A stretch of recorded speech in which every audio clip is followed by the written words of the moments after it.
get him here. I'm about to start this. Chairman. Chairman.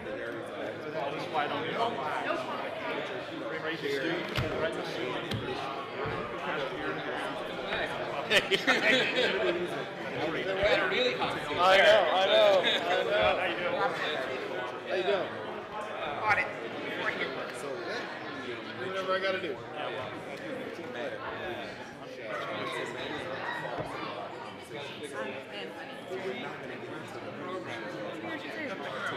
Yeah, it was yeah, a lot of Determine last minute for entree.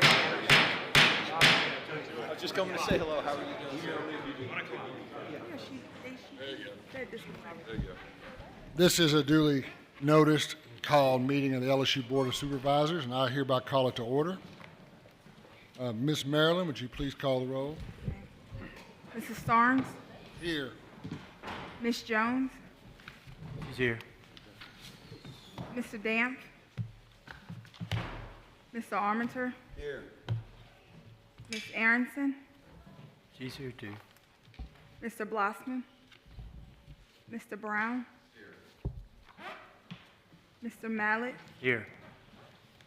Mr. Morris,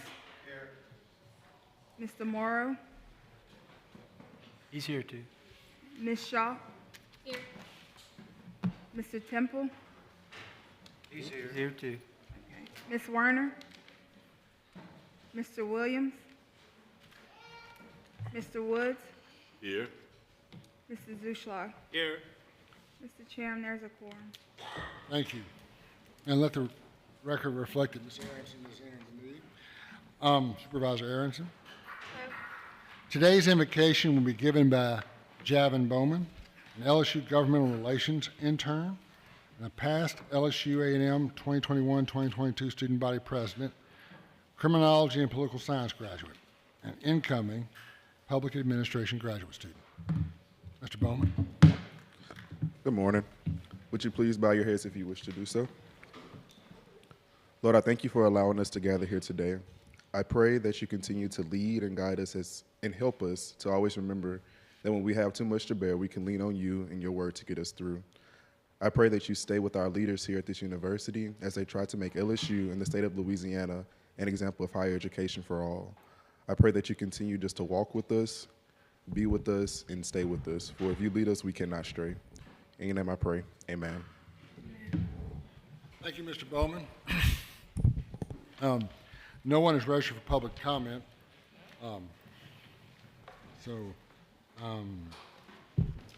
This time I'd like to recognize that Matt Lee has moved chairs, and he is now the interim Chancellor of the College of Agriculture, and I thank you for stepping up.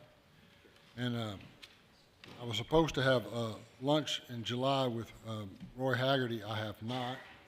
Apparently, I didn't rate well enough to meet with him. You did August. Huh? You didn't start August. We were supposed to meet in July.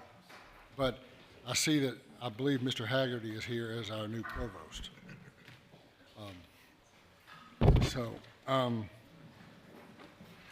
We are pledgers here. All right, wonderful. So our little tigers from Early Childhood Education Lab, preschool, will lead us in the pledge.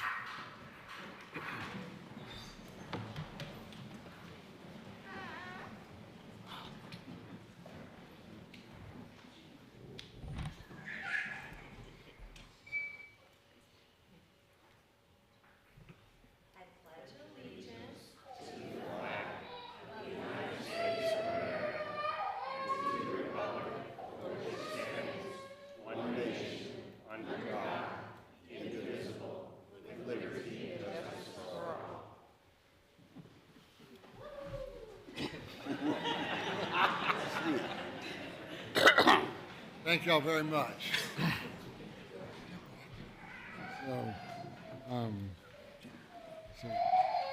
So no one. So without objection, I would like to recess the board meeting and convene the committee meetings.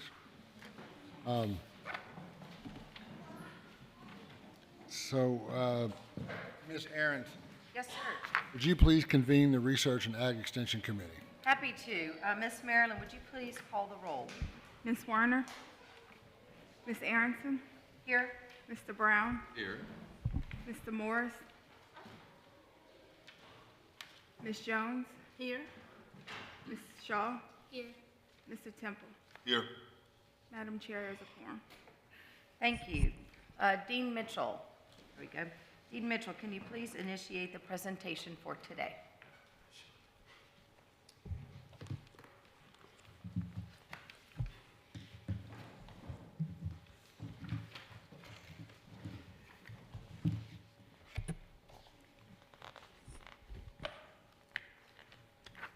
we go.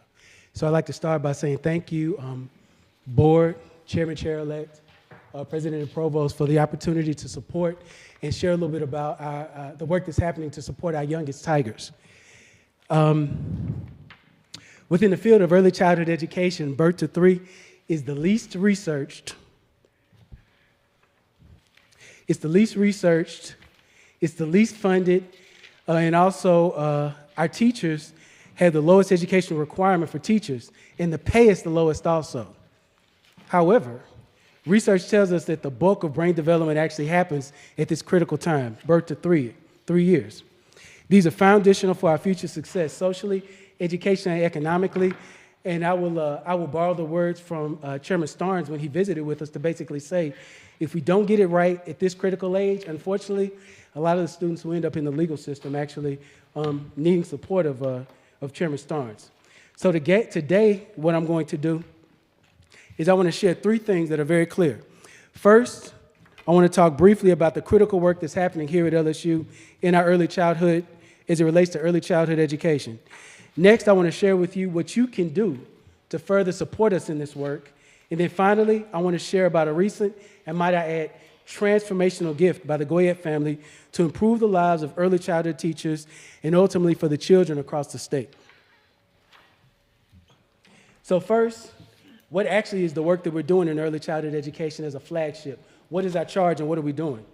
As you can see from this timeline, and I recognize that the print is kind of small, that we've been strategically building toward this institute for some time. The reason we sought to bring the lab preschool under our college umbrella was twofold. First, we wanted to address the needs of our academic future programs to allow for LSU teachers, LSU students, and most importantly, future teachers to observe and conduct their own research in a preschool, in a laboratory space. And second, and also to be immersed in early child care and education firsthand, so they can see it actually from the teacher's perspective. Consequently, we consider this institute to be an overarching organization to address issues from birth to 3. Other initiatives, as you'll see in our timeline, address teacher shortages, which is critical across the state and the country, and the need for a highly educated workforce to support early childhood education. As you know from your research, a highly educated teacher provides the best outcome for students. Our ultimate goal is to unite and support early child care and education professionals across the sectors and systems and elevate the profession and ultimately transform care from birth to 3 across Louisiana. So this graphic represents exactly how we will do this important work. Everything we do is couched in recommended practices, the best practices. Our academic program in the School of Education is accredited by the National Association for the Education of Young Children. This same entity accredits our laboratory preschool. Now keep in mind, this is noteworthy because we're one of only 22 facilities across the entire state and one of 3 in Baton Rouge to hold this accreditation. This is the very highest distinction in our field and is here at our school. Being our National Early Childhood Education Organization's state affiliate, denoted by the last circle of the far right, allows us to unite, reach more than 650 early childhood educators across the state. We plan to steadily grow this number, but at the end of the day, we have a reach already based on this work. But perhaps most importantly, in our first year as an institute, we've had purpose and impact. At our core, research is what we do. It's why we're here. This is the point. This requires, as you can see, ongoing and rigorous research agenda that you know we have 27 institutes and affiliates across the entire state. And we also have folks that are posted across the country to do this work. And this leads me to our second thing I'd like to share, how you can help. And this is very clear. The way that you can help is by basically letting everyone that you know, that you come in contact with know that early childhood matters. Our teachers matter. And the LSU Early Childhood Education Institute is looking to collaborate and work with every level of care and education to provide the best service to this vulnerable population. So, and finally, I am humbled and I am honored to share more information about a recent and, like I'd add, transformational gift that's been made to this institute. Our LSU alumnus, Diane, and her husband, Henry, had a vision and a type of collaborative partnership that will empower our institute to reach all early childhood education teachers across the state. What they did is they provided a blended gift of $1 million for current use and $4 million in their estate to provide research, community outreach, and advance the research to practice pipeline. The Goyette's gift is a game changer. It's an absolute game changer. And will help early education teachers receive education and professional development that will truly change the lives of our students. So in conclusion, thank you for your time. Thank you for the ability to share in this gift. And the first thing that we say is, first, this is the critical work that LSU is doing, and it's very important. Second, we welcome your help to further this work. Tell your networks about the Institute. And lastly, help us celebrate the Goyette family. Thank you, and we appreciate the support we've already provided and look for more to come from this group. Thank you. Thank you, Dean Mitchell, for the wonderful presentation. I'm sorry if you missed the slide before that showed the picture of, I guess it was Diane and Henry Goyette that gave the $5 million gift. Some of you have the printed handout, so I just want to make sure that they were properly acknowledged for that. There you go. Make sure that that is acknowledged. So thank you so much. Thank you for the presentation. May I make a comment? Please.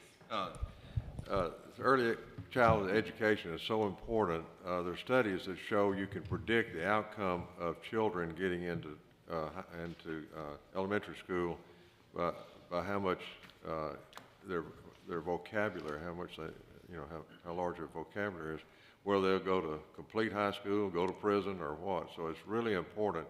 And I'd like to commend you on your leadership. And the State Committee of 100 Economic Development has a task force and a committee together to promote state funding and implementation for early childhood education. So I know this is so important to get the teachers certificates and training so that we can get them into the day schools and daycare and so forth, where they have both working parents can get their can get this early childhood education. It's so critical what you're doing. Thank you. Thank you. Thank you. Thank you, Dean Mitchell. Is there a motion to adjourn the committee? So moved. Thank you. All in favor? Any objection? Aye. Committee is adjourned.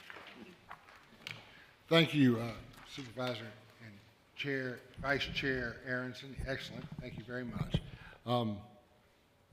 Supervisor Armator, would you convene the academic committee? Yes, Mr. Chairman, I certainly would. Ms. Maryland, would you please call the roll? Mr. Armature, Here. Mr. Morrow, Mr. Damp, Ms. Jones. Here. Ms. Shaw. Here. Mr. Woods. Here. Mr. Williams. Mr. Chairman, there's a quorum. Thank you, Ms. Maryland. I will now call on our new provost, Dr. Roy Haggerty, to present the first item. Thank you very much. So the first item is a request from LSU Shreveport to establish a graduate certificate in occupational physiology. The Board of Supervisors approved the BS in exercise science and environmental physiology on March 4th, 2022. Board of Regents staff are currently reviewing the proposal and recommend the title be changed to occupational physiology to better match the description of the program and the research of its faculty. The proposed 12-hour graduate certificate with the same title will enhance the graduate offerings in the Department of Kinesiology and Health Sciences at LSU Shreveport and will help identify a demand for a need for a full master's program in this unique and emerging field. Students in the program will be able to take advantage of LSU Shreveport's one-of-a-kind human performance lab with an environmental chamber to monitor extreme occupational stresses and strains associated with work. This program will be the first graduate certificate in occupational physiology in the country. Similar degrees exist in Canada and Sweden. However, there is much support and interest from various occupations, including firefighters, police, the Department of Defense, hazmat, construction workers, oil and gas workers, pilots, and safety officers.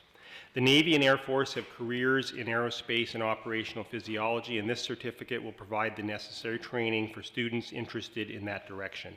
This is also an emerging field promoted by the National Strength and Conditioning Association with a new exam certification entitled Tactical Strength and Conditioning Facilitator. This certification allows individuals to work with people in high-stress environments such as law enforcement, military, fire and rescue, and emergency personnel. Graduates of this certificate will be able to sit for this exam. Furthermore, the U.S. Air Force is in full support of this certificate. Thank you for your consideration of this item. Thank you, Dr. Haggerty. Are there any questions? Is there a motion to approve the item? Second? Second? Moved by Lizzie and seconded by our new chairman, Mrs. Valencia. All in favor? Any objection? Without objection, the motion is approved. Dr. Haggerty, let's go to item number 2, please.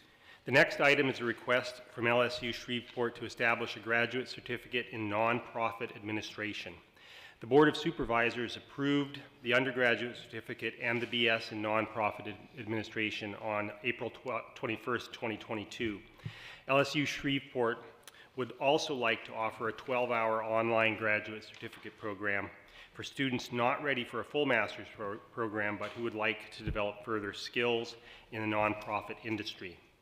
LSU Shreveport houses the Institute for Nonprofit Administration and Research and currently offers the highly successful in-person and online MS in nonprofit administration.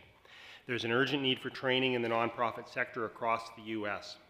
LSU Shreveport's Institute has responded to this need by launching non-credit certificate programs as requested by the Louisiana Alliance for Nonprofits. The non-credit certificate overlap with this new graduate certificate program in the following content areas which are desired by nonprofit practitioners: nonprofit boards and leadership, nonprofit financial oversight, fundraising, and grant writing. Students who enroll in the program may choose to continue and enroll in this credit-bearing certificate program. With the advocacy of the Institute, there's already a guaranteed entry class of 12 students through the Nonprofit Development Center in the state of Washington. Enrollments will be split between the undergraduate certificate and the graduate certificate for individuals with and without a baccalaureate degree. Projected enrollment begins at 6 in year 1, growing to 15 in year 5, with similar graduation numbers as the certificate can be completed within 1 year. Programmatic costs are minimal at $7,700 a year, as most courses are taught by adjuncts who already teach within the Institute, and this amount will be more than covered by tuition revenue. Thank you for your consideration of this item. Thank you, Dr. Haggerty. Are there any questions to number 2? If not, is there a motion to accept as presented by Mr. Temple? Second? Mr. Morrow? Sorry, Mr. Temple's not on the committee. I'm sorry? Mr. Temple's not on the committee. I'm sorry, Mr. Temple, we can't accept your I'll move. Pat moves and Ms. Shaw seconds. All in favor?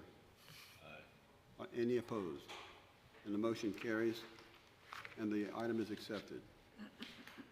We'll now go to the consent agenda. Today on the consent agenda we have an authorization continuation request from the LSU Shreveport. There is one departmental name change, one Bachelor of Science degree name change, and one master's name change, all from from LSU Health Sciences in New Orleans. Dr. Haggerty, would you present the consent agenda? Yes, the first is a request from LSU Shreveport for continued 5-year authorization of the International Abraham Lincoln Center for American Studies.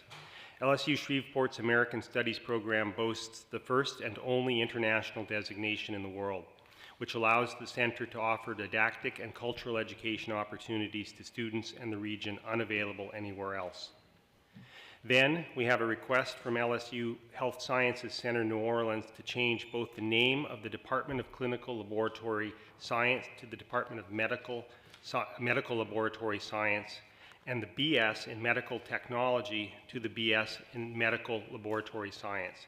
This standardizes the discipline and professional titles of medical lab professionals as recommended by the American Society for Clinical Lab Science.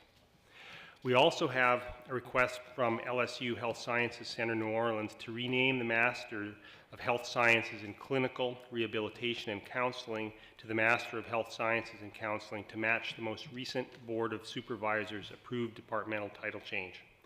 This name change reflects the full breadth of counseling and counseling-related programs offered in the department. Thank you for your consideration of these items. Thank you, Dr. Haggerty. Is there a motion to approve the consent agenda? So move. A second? Ms. Shaw seconds it. Any objection? There being no objection, the motion is approved. Is there a motion to adjourn the academic committee? So moved. Moved by Valencia. Is there a second? Second. All in favor? Aye. Any objection? And the motion carries. The committee is adjourned. Mr. Chairman. Thank you, Supervisor Armentor. Fantastic job. Supervisor Brown, would you convene the Finance Committee? Yes, Ms. Maryland, would you please call our roll? Mr. Brown? Here. Mr. Woods? Here. Ms. Aronson? Here? Mr. Blossman? Mr. Mallett? Here. Ms. Werner? Mr. Zuschlag? Here. Mr. Chairman, there's a quorum.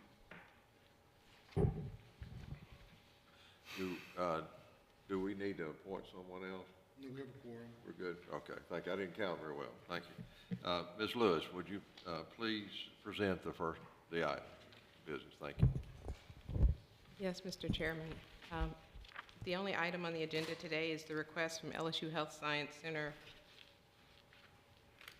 Shreveport to approve the budget for the Carroll Feist Legacy Funds for the Feisweller Cancer Center and to make a determination of acceptable university purpose. Insurance intent. The request for this year's use of legacy funds is a total of $5,999,500. This will cover the cost of programs in basic and translational research, clinical research, and cancer control and prevention.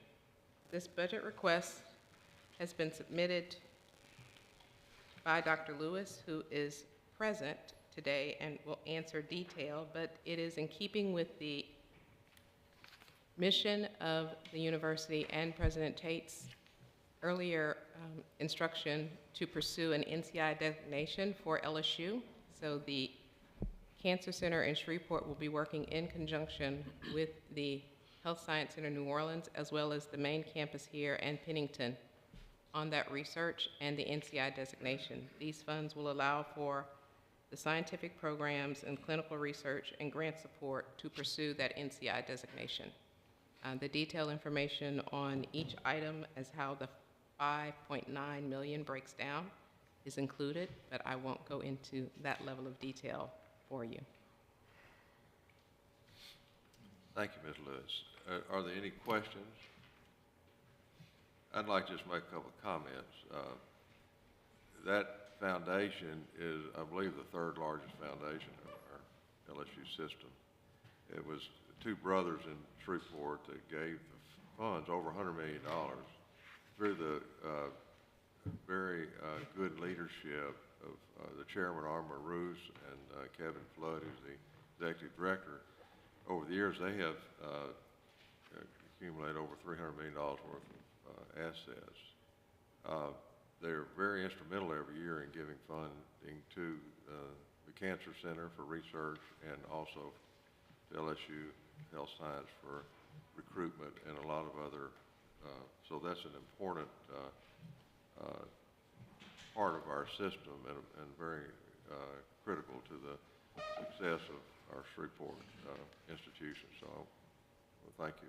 Thank those involved for the good work, and Dr. Lewis certainly served on that foundation board too. Thank you. Is there a motion to approve this item? I approve. And a second? Second. Mr. Woods, Ms. Lawrence made the motion. No. All in favor? Aye. Aye. Not any objections, then motion is approved. I will accept the motion to adjourn our committee. I'll move. Mr. Zuschlag, and so no objections, the committee is adjourned. Thank you. Thank you, Supervisor Brown. Supervisor Temple, would you call to order the athletic committee? Thank you, Mr. Chairman. Ms. Marilyn, would you give us a roll call for the athletic committee? Mr. Temple, Here. Mr. Blossman, Mr. Armenter, Here. Mr. Brown, Here. Mr. Damp, Ms. Jones. Here. Mr. Morrow. Here. Ms. Werner. Mr. Williams. Mr. Chairman, there's a quorum. Do we have a quorum? Thank you. Yes, sir. We'd like to hear from Ms. Lori Williams today. And as Ms. Williams comes up, since it's probably the first time she's presented to us, I'm going to let her tell us all about, a little bit about herself. Mr. Wooders, I see him sitting out there, but Ms. Williams, we'd like for you to give us a perspective of who you are and why you're here. Absolutely. Good afternoon. My name is Lori Williams, and I serve as the Deputy Athletics Director for Leadership and Strategy with the Athletics Department. I've been employed for approximately 1 year and 1 day, and I am joining you all this afternoon to present the coaches' contracts and additional term. I have a career in athletics, approximately 28 years, and again, I'm pleased to answer any questions after today's presentation. Did you start when you were 7? Thank you. Close to it. May proceed. First for your consideration is the employment contract of head coach of men's basketball, Mr. Matt McMahon. He was previously the head coach at Murray State. During his last season, during the 21-22 season, he had a record of 31-3, and he is previously a Naismith Coach of the Year semifinalist. He has had 3 tournament appearances and 7 seasons as a head coach, and his contract will be for 7 years. The base and supplemental compensation is $2.2 million through June 2023, with an additional $100,000 added each year. That is the start of the employment contract on an annual basis. There is a one-time supplemental compensation of $400,000 after the long-term employment contract was executed. It includes a courtesy vehicle, a buyout for his contract at Murray State, and complimentary country club membership. In addition, there is an additional provision that allows, should there be findings from an NCAA investigation, that LSU should receive a postseason ban for 2 or more years, or if LSU should receive a scholarship reduction of 2 years for 2 scholarships or more for 3 years or more, that there will be an additional extension of 1 year to Mr. McMahon's contract. And I will stop now for continuation. Continue, sure. Okay. Next, we have assistant men's basketball coach Ronnie Hamilton. His contract is for $340,000 over a 2-year period. It includes a vehicle allowance. Prior to joining LSU, Mr. Hamilton previously spent 4 years at Ole Miss and signed the highest-ranking recruiting class at Ole Miss in the program's history for the 2020 and the 2021 classes. Next up is Mr. Casey Long, also assistant men's basketball coach.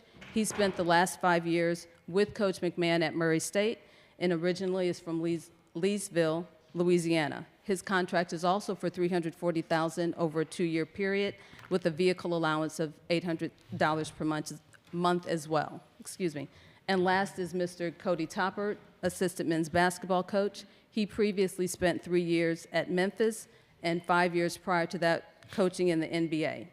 During that time, he was named the Athletics 2022 40 Under 40 as a list of rising stars in collegiate basketball. His salary will be $300,000 over a period of 2 years, which also includes a vehicle allowance of $800,000 and a buyout from his contract with with Memphis. Next, we have Wes Johnson, who has been hired as the pitching coach for baseball. Mr. Johnson previously served as the pitching coach for the Minnesota Twins, who won back-to-back American League Central Division titles in 2019 and 2020. And prior to him joining our staff, they were leading the division at that time. He was also the first pitching coach in Major League Baseball to move directly from the collegiate to major leagues. During that time, he has coached more than 30 collegiate pitchers who were drafted by the Major League Baseball, and previously coached at Arkansas and Mississippi State, so he has ties to the SEC. His contract will be for $380,000 for 3 years, and will also include a vehicle allowance of $800 per month. And last, with the assistant coaches, we have Joshua Jordan, also an assistant coach for baseball, and he will also serve as the recruiting coordinator. He was previously the associate head coach and recruiting coordinator at Duke. While at Duke, the program ended a 55-year drought and advanced to 2 super regional appearances and won the ACC tournament. Lastly, he was recognized as the 2018 ABCA Baseball America Assistant Coach of the Year. His salary is $300,000 for a 3-year period with an additional $10,000 bump for each year. He will also receive a vehicle allowance of $800 per month. And last for your consideration is the term sheet for Kelly Zinn. She will join our department on Monday, August the 8th, as the Executive Deputy Athletics Director and Chief Operating Officer. Kelly previously served in the same capacity at West Virginia and has nearly 20 years of experience in athletics administration at several Power 5 institutions, and she was also named the West Virginia Executive Magazine's recipient of the 2022 Young Guns class, and also named to the Sports Business Journal 40 Under 40 in 2019. She was also named the 2016 Sports Business Journal Game Changer. Her salary will be $425,000, and the contract is 4 years, and also includes a courtesy vehicle or courtesy car allowance of $800 per month. Thank you, Ms. Williams. Do we have any questions regarding any of these items or any of this information? If we don't have any questions, I'd like to make a comment. Yes, sir. I'd certainly like to commend you, Verge Osbury, and Dr. Woodard for doing such an outstanding job researching and putting together these group of individuals. We know it's been a very challenging time for LSU athletics, and we just all like to commend you and your staff for being so professional and getting this stuff pulled together.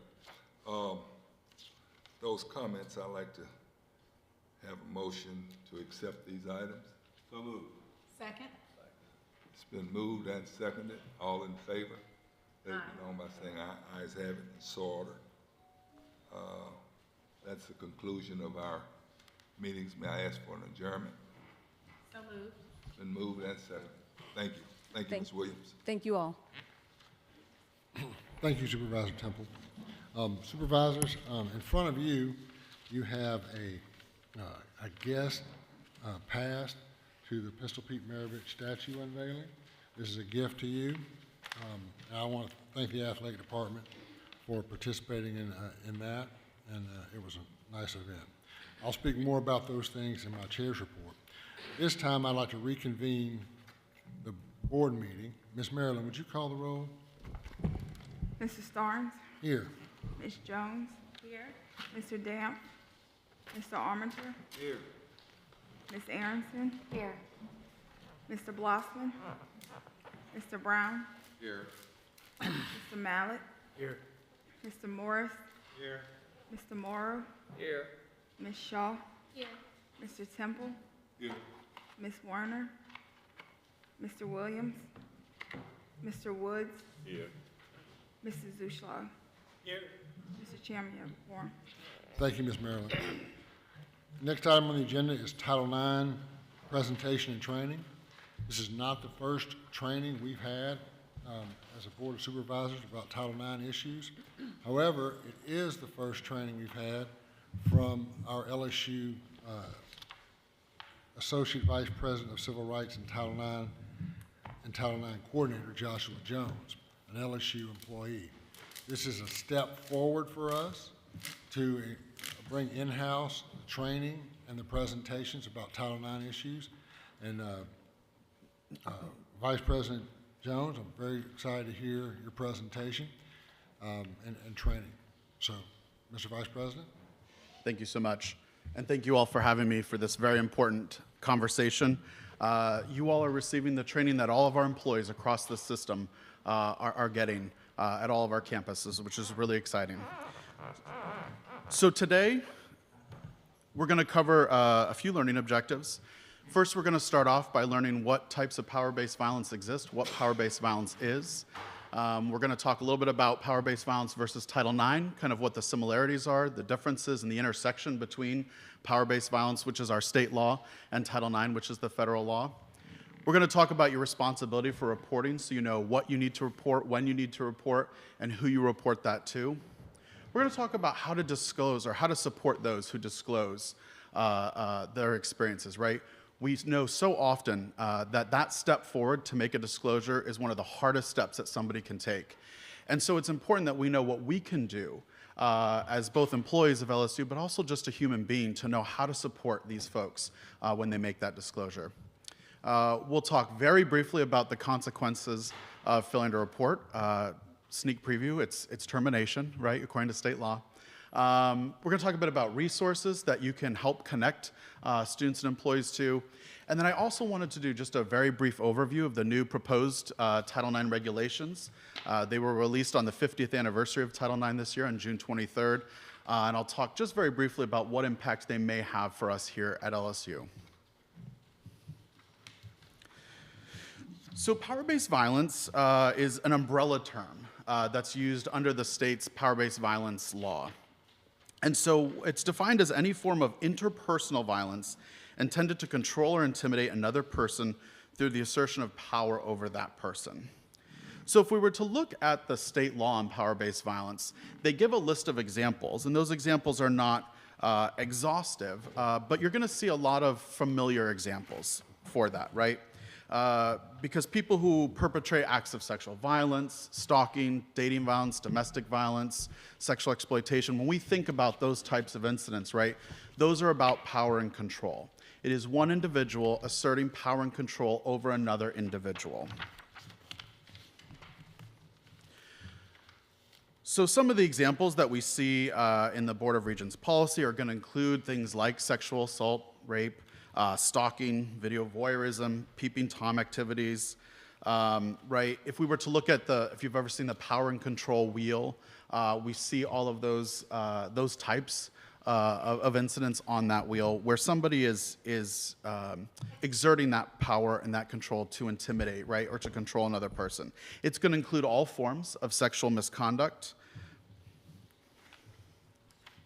So we can see here on this slide, right, some of the examples: sexual assault, dating violence, domestic abuse, and family violence. That's specific to state law, although the federal government does also define domestic violence.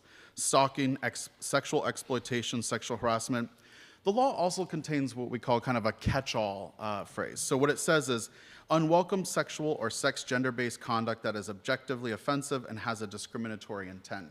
So while that doesn't completely align with the definition of hostile environment sexual harassment, both under Title IX and Title VII, it's similar in nature, right? So what it is we're looking at unwelcome conduct towards a person that's based on their sex or their gender, that's directed at them. So this type of conduct is pretty broad. It could include things like jokes, sexually charged remarks, unwelcome remarks made to a person. It could include touching or physical closeness. But again, it has to be objectively offensive, and it has to have a discriminatory intent to it. Right, so one of the questions I get a lot is, well, how do I know, right? So how do I know if I can hug a person? How do I know if I can compliment an individual? How do I know what I can and can't say, right? And what the conversation we have with folks is consent is key to that, right? Consent makes things that would otherwise be unwelcome welcome. So for example, we have welcome sex that occurs between students versus rape, right? And the difference between those is consent. Jokes that are made between folks could either be unwelcome or welcome, right? We can always text with somebody, we can agree to text with somebody versus getting hundreds and hundreds of unwelcome texts that even after we say, please stop contacting me, right, that person continues to text us. So it's really that consent piece that defines whether or not that behavior is welcome. A lot of that is also contextual, right? So do we know this individual? What's our relationship with this individual? How do I know that this individual may welcome, right, a comment on hair or clothes or things like that, right? We can look to body language. We can look to both verbal and nonverbal cues. And so a lot of times when people say to me, well, I don't think I can navigate this, I say, you can, right? We do this on a daily basis, right? We have relationships with folks. We understand our relationships with those folks. We know what they like, right? We all have that friend who doesn't like to touch, even just a simple touch on the shoulder, right? There's a lot of people that during the pandemic really liked that 6-foot bubble. We know who they are, right? So it's understanding folks' boundaries, what they like, what they don't like, and then respecting those boundaries, right? Because without respecting those boundaries, we're violating the consent of that individual. Now, power-based violence can occur without being sex or gender-based. The state policy doesn't give a lot of examples on this, but again, if we look back to that definition of power-based violence, any form of interpersonal violence intended to control or intimidate another person through the assertion of power, this can happen in situations that occur outside of sex or gender-based. So some examples of this could be, right, bullying based on someone's identity. Maybe that identity is based on the individual's race, national origin, or religion. It does have to include interpersonal violence. Now, we have the word violence in the definition, but when we say violence, we don't necessarily mean physical violence. Certainly, physical violence does count as interpersonal violence, but when we think of unwelcome text messages or stalking cases, right, it's not those are not always a form of physical violence present. So here we can see that some examples of sex or gender-based could be belittling based on race or ethnic background, verbally attacking somebody because of their beliefs, and bullying subordinates, right? So when we think about the ways that power and control can manifest itself in post-secondary education, we can think of supervisors and supervisees, right? When we think of tenured faculty versus junior faculty, when we think of the employees versus students, right? There's all sorts of power differentials between those folks, and those power imbalances are where we might see power-based violence play out. And that's why prevention is so important, and understanding what this is and how we can avoid engaging in this type of behavior. All of these incidents are ultimately reported to the Office of Civil Rights in Title IX, so we have kind of one location that regardless of whether it's bullying based on gender, bullying based on race, bullying based on sexual orientation or religion, there's kind of one place that folks know that they can go to report these incidents and try to seek solutions to the problem.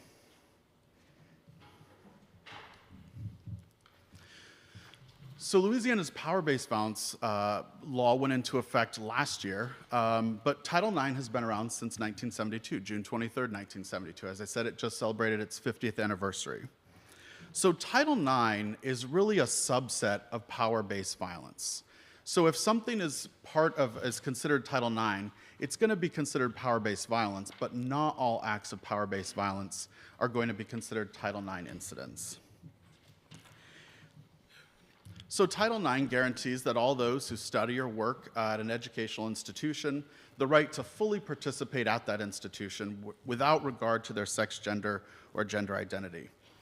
This plays out in scholarships. This plays out in access to athletics. It plays out in access to the classroom.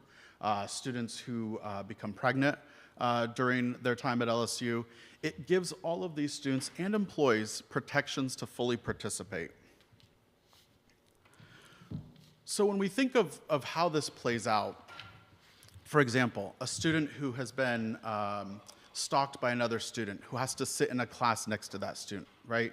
We can imagine how difficult that is. We can imagine that that student may not be able to concentrate on their classes, that they may not be able to complete their assignments, and that they may decide that they just can't go to the class in general because they just can't be there in person, right? So now we have an interference with that student's right to education. And that's what Title IX is all about. Now, Title IX has very specific Title IX crimes that are in that Title IX jurisdiction. Those include dating violence, domestic violence, hostile environment, sexual harassment, quid pro quo sexual harassment, sexual assault, stalking, and retaliation. Hostile environment sexual harassment is more closely aligned with the broad definition of power-based violence. So hostile environment sexual harassment is that harassment that is so severe, pervasive, and objectively offensive that it interferes with the individual's ability to participate in educational programs or activities. Quid pro quo sexual harassment is another form of power-based violence. Quid pro quo sexual harassment is kind of the traditional, right, if you do X, if you provide me X sexual favors, I'll get you a job, I'll get you that promotion, right? It bases somebody doing something that they would otherwise not consent to on something that's related to their job or their academic status.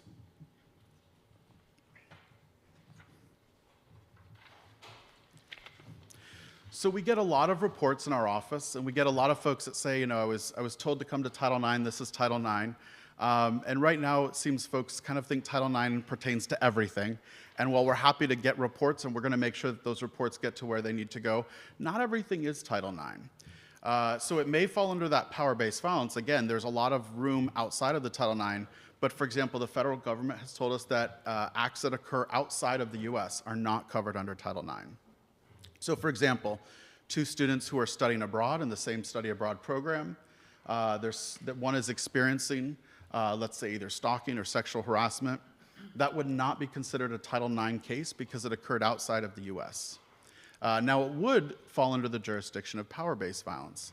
And what we've done on the A&M campus is created, and all campuses actually, through PM, Permanent Memorandum 73, we've created one process for all of these cases so that students really shouldn't feel the difference between whether it actually is or is not a Title IX case. Because what we don't want is somebody who had something happen off campus, or on campus, and somebody who had the same exact incident literally across the street to have to go through two entirely different processes. So we've streamlined our process into one. Other conduct that doesn't fall under Title IX, again, occurring off campus. So if it occurs in a private residence off campus, if it occurs at a local bar, or as they're just walking around town, that would not be part of Title IX. Conduct that involves a respondent who's not part of the LSU community. This is a kind of tough one for students, right? Because sometimes we have to say we don't have jurisdiction because the individual who created the harm isn't a member of our community. And we only have jurisdiction over members of our community. Now, that's not to say we can't take action, and I'm going to talk about supportive measures in a little while and how important some supportive measures are to survivors, but it doesn't fall under that Title IX jurisdiction. Title IX is very specific that a complaint must be made while a student is either participating in the education program activity or attempting to participate in the educational program activity. We see situations where students are fearful of filing a complaint against, let's say, an employee, faculty, or staff member, and so they decide they want to wait until after they graduate. Title IX says that the complaint has to have been filed while they're a student. So those complaints that come in after they graduate are not Title IX complaints. Now, if they left the university and have decided, I want to come back, but the only situation in which I could come back is if this person is not there, now they're attempting to access their education, and it would fall under Title IX. Complaints that don't meet policy or definitions. So Title IX has a very high standard for sexual harassment, severe, pervasive, and objectively offensive. There's a lot of behavior that occurs that doesn't quite meet that threshold. It would not meet the definition of sexual harassment. Again, it doesn't mean we're not going to address that behavior. We can absolutely address that behavior, but we cannot address it under Title IX. And finally, complaints that are not based on gender or gender-based complaints. So while power-based violence extends to things past gender, like, again, bullying based on race, ethnicity, national origin, Title IX must be gender or sex-based to fall under Title IX. So if we received a Title IX complaint that was based on race or another protected identity, we'd dismiss it under Title IX, but then we'd look into it under some other policy that exists.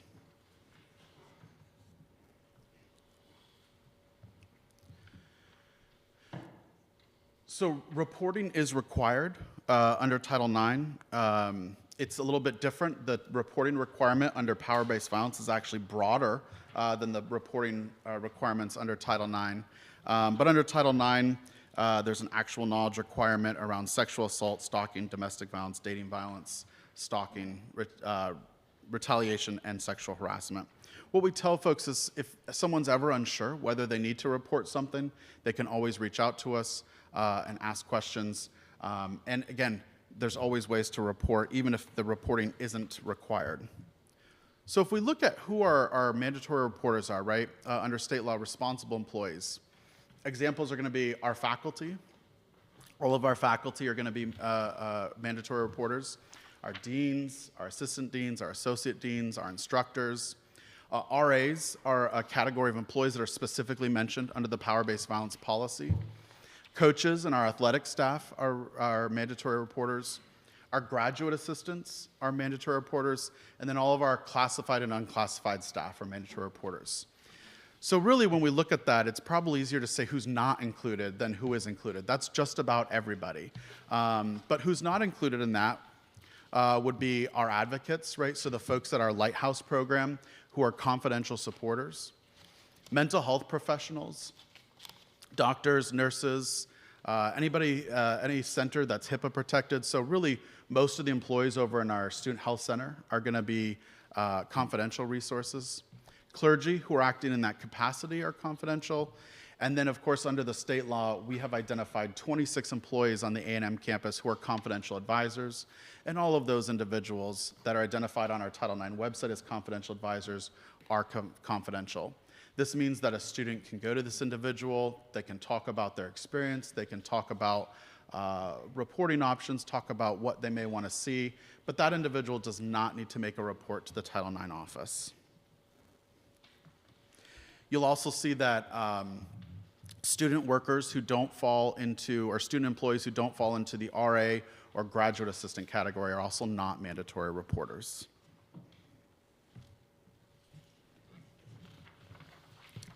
There are some exceptions to reporting. So for example, information that's disclosed at a public awareness event does not need to be reported. So for example, a survivor who came to a Board of Supervisors meeting to tell you their experience, that does not fall under mandatory reporting. Other events that may be hosted around the Baton Rouge community, such as Take Back the Night or any type of education event, that does not fall under mandatory reporting. The second is disclosures that are made in the course of an academic work product consistent with the assignment. So a lot of our classes may give students an assignment, right, talk about, a life-changing experience, how you've overcome the adversity. If a student were to write about a Title IX experience or power-based violence experience in that assignment, it would not fall under the mandatory reporting exception. Now, if a student came to a faculty member before or after class and said, "I'm so sorry I missed class this past week. That's not who I am as a student. What happened was that I was recently sexually assaulted and just couldn't make class." Well, now that is part of that mandatory reporting responsibility because it wasn't during the course of an academic assignment or work product. Also, disclosures that are made indirectly, such as overhearing a conversation of which you're not a part of, right? We know that our faculty and staff and our employees are all around campus. They're eating in the same dining halls as students. They're walking through the same hallways. And we don't want students to feel that they're always on guard of somebody overhearing their conversation. We do want students to seek their peers, to seek others, to be able to disclose their experience and have those conversations without fear that somebody who've overheard the conversation would have to report it. So if you're not part of the conversation, but let's say you're at the 459 eating, you overhear students, that would not fall under a mandatory reporting requirement. That's an exception. So we have 5 guiding principles to trauma-informed care. As I mentioned earlier, disclosing somebody's experience to somebody that, even if they know the individual, somebody that is in power, a professor,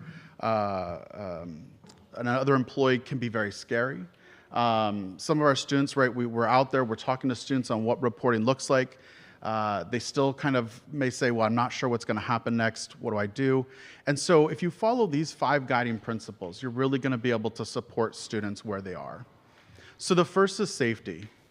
Our first and probably most paramount, right, concern is that the student is safe. And that's a question that you can ask them, and that's okay to ask. Are you safe? Do you feel safe? What can we do to help you feel safe, right? If it's a situation of domestic or dating violence, perhaps they're living with their abuser.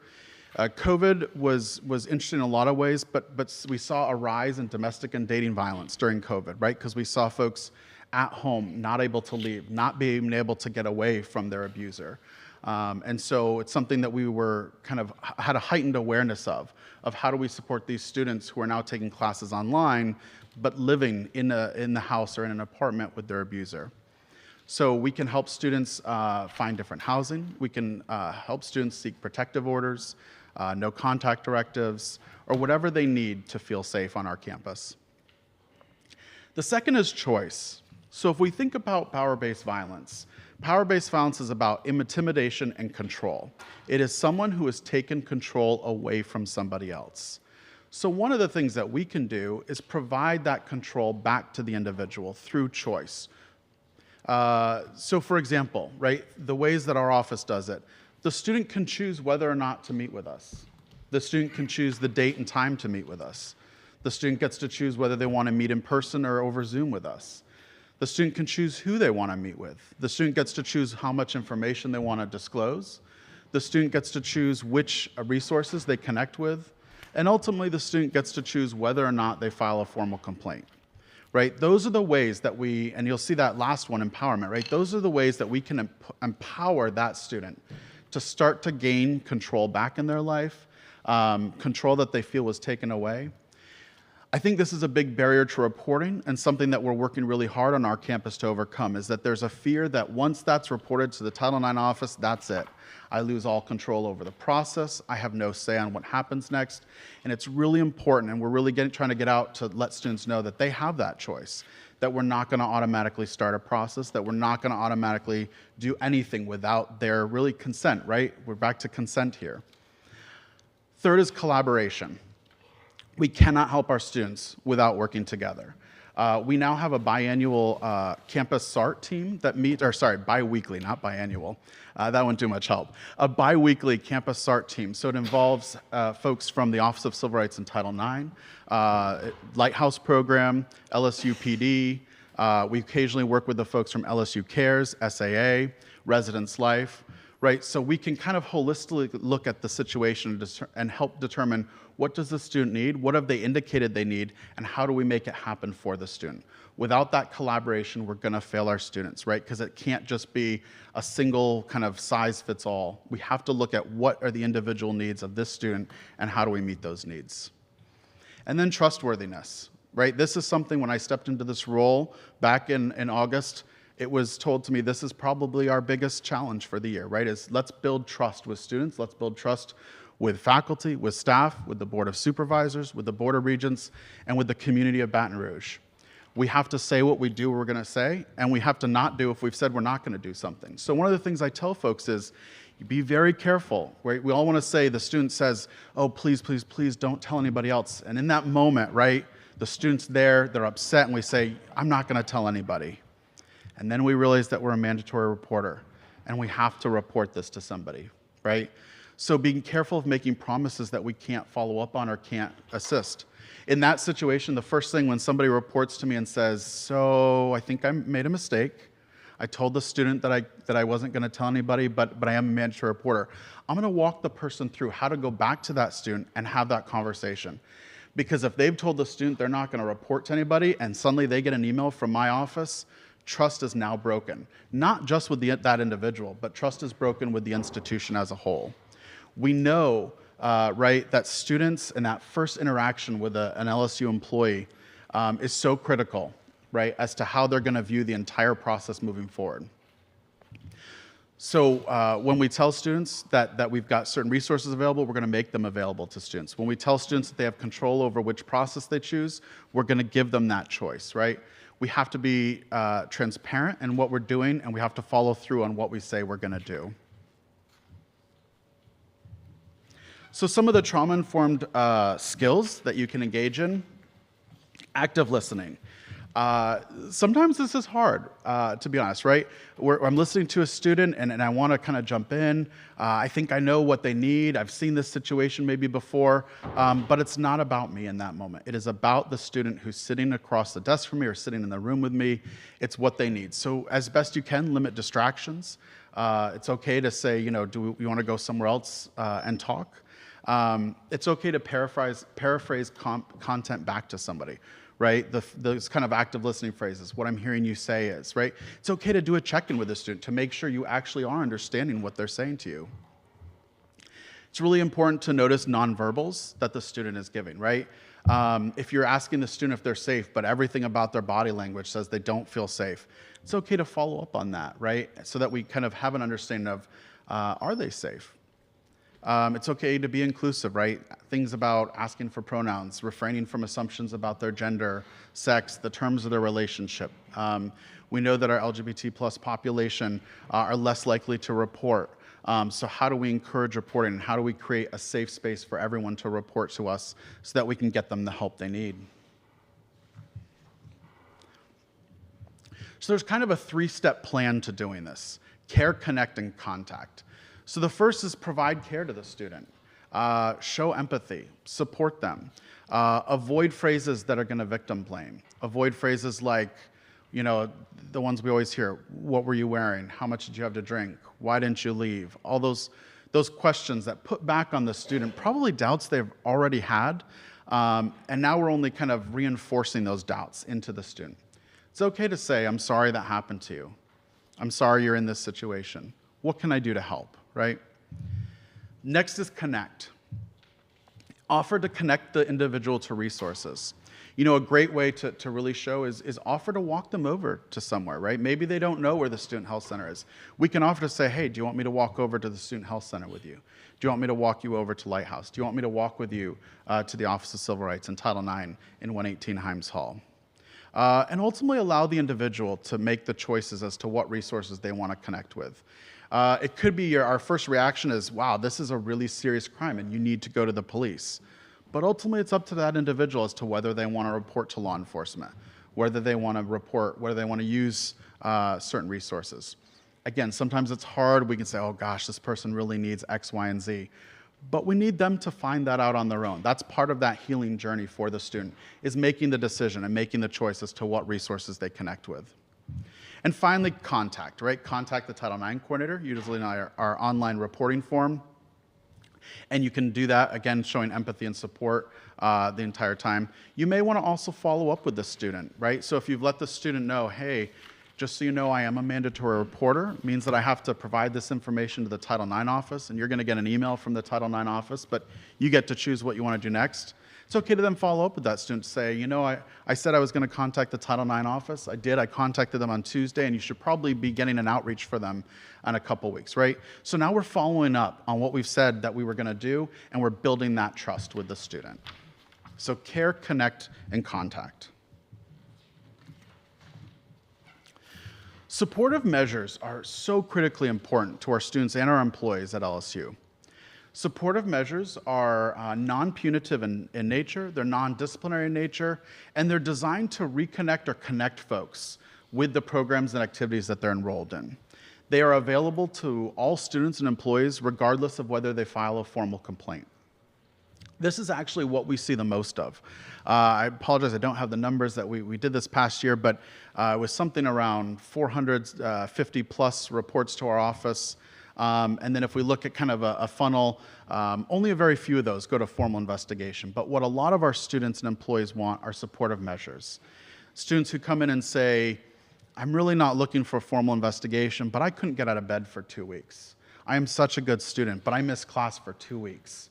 Can you help me? And we'll look, see, right, can we excuse absences? Can we provide makeup work to the student? What can we do to reconnect that student with the academics, right? Our students are here for a reason, they're here for a purpose, and we want to make sure that they can continue on with that reason. We can offer housing supportive measures. We've got a really wonderful relationship with Residence Life. If they need safety, emergency safety housing, we can work with that. Maybe the incident occurred in their room and they no longer feel safe in their room. We're going to work with Residence Life to find a new room for that student. If it's job related, we might need to temporarily move reporting lines for an employee or put a no contact directive between our employees. You'll see that's another one, no contact orders. We issue those throughout the year. And really those are not meant, again, they're not meant to punish or discipline. It's meant to try to ease tension, right? Something has happened between two individuals. So how do we kind of separate those individuals and allow each of them to be successful here? We can work with students on safety planning, so students that don't want to go through a full investigation but don't really feel safe on campus, helping them plan. What does that look like, right? What does it look like when they have a class that ends at 6:30 or 9 o'clock at night and it's dark, right? Do they have somebody that can walk them to their car?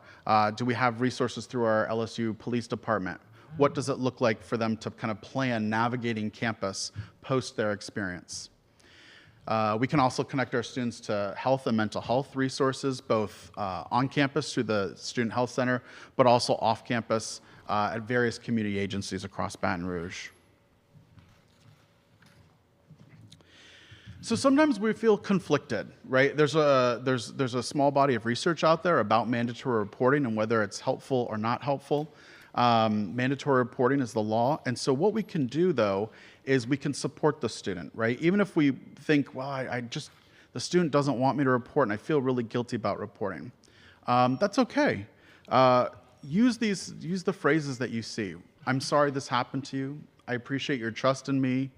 And if you feel a student is about to disclose to you, you can always say, it sounds like you're about to tell me something really important and I want to be here for you. I also want you to know that I'm a mandatory reporter and would have to tell the Office of Civil Rights in Title IX what you tell me. Doesn't mean there has to be a process. You'd get to decide. But if you'd prefer to talk to a confidential resource, I can connect you to that confidential resource. Again, now we're giving the student choice, options, and what we just want to be careful is that the student doesn't go into the reporting or that conversation with some kind of assumption that it would be confidential between the folks.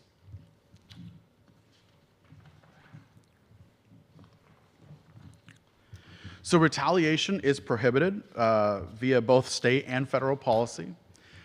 So folks who report or oppose sex or gender-based harassment, that could be an employee going to their supervisor to say, hey, the hiring practices in this unit are discriminatory.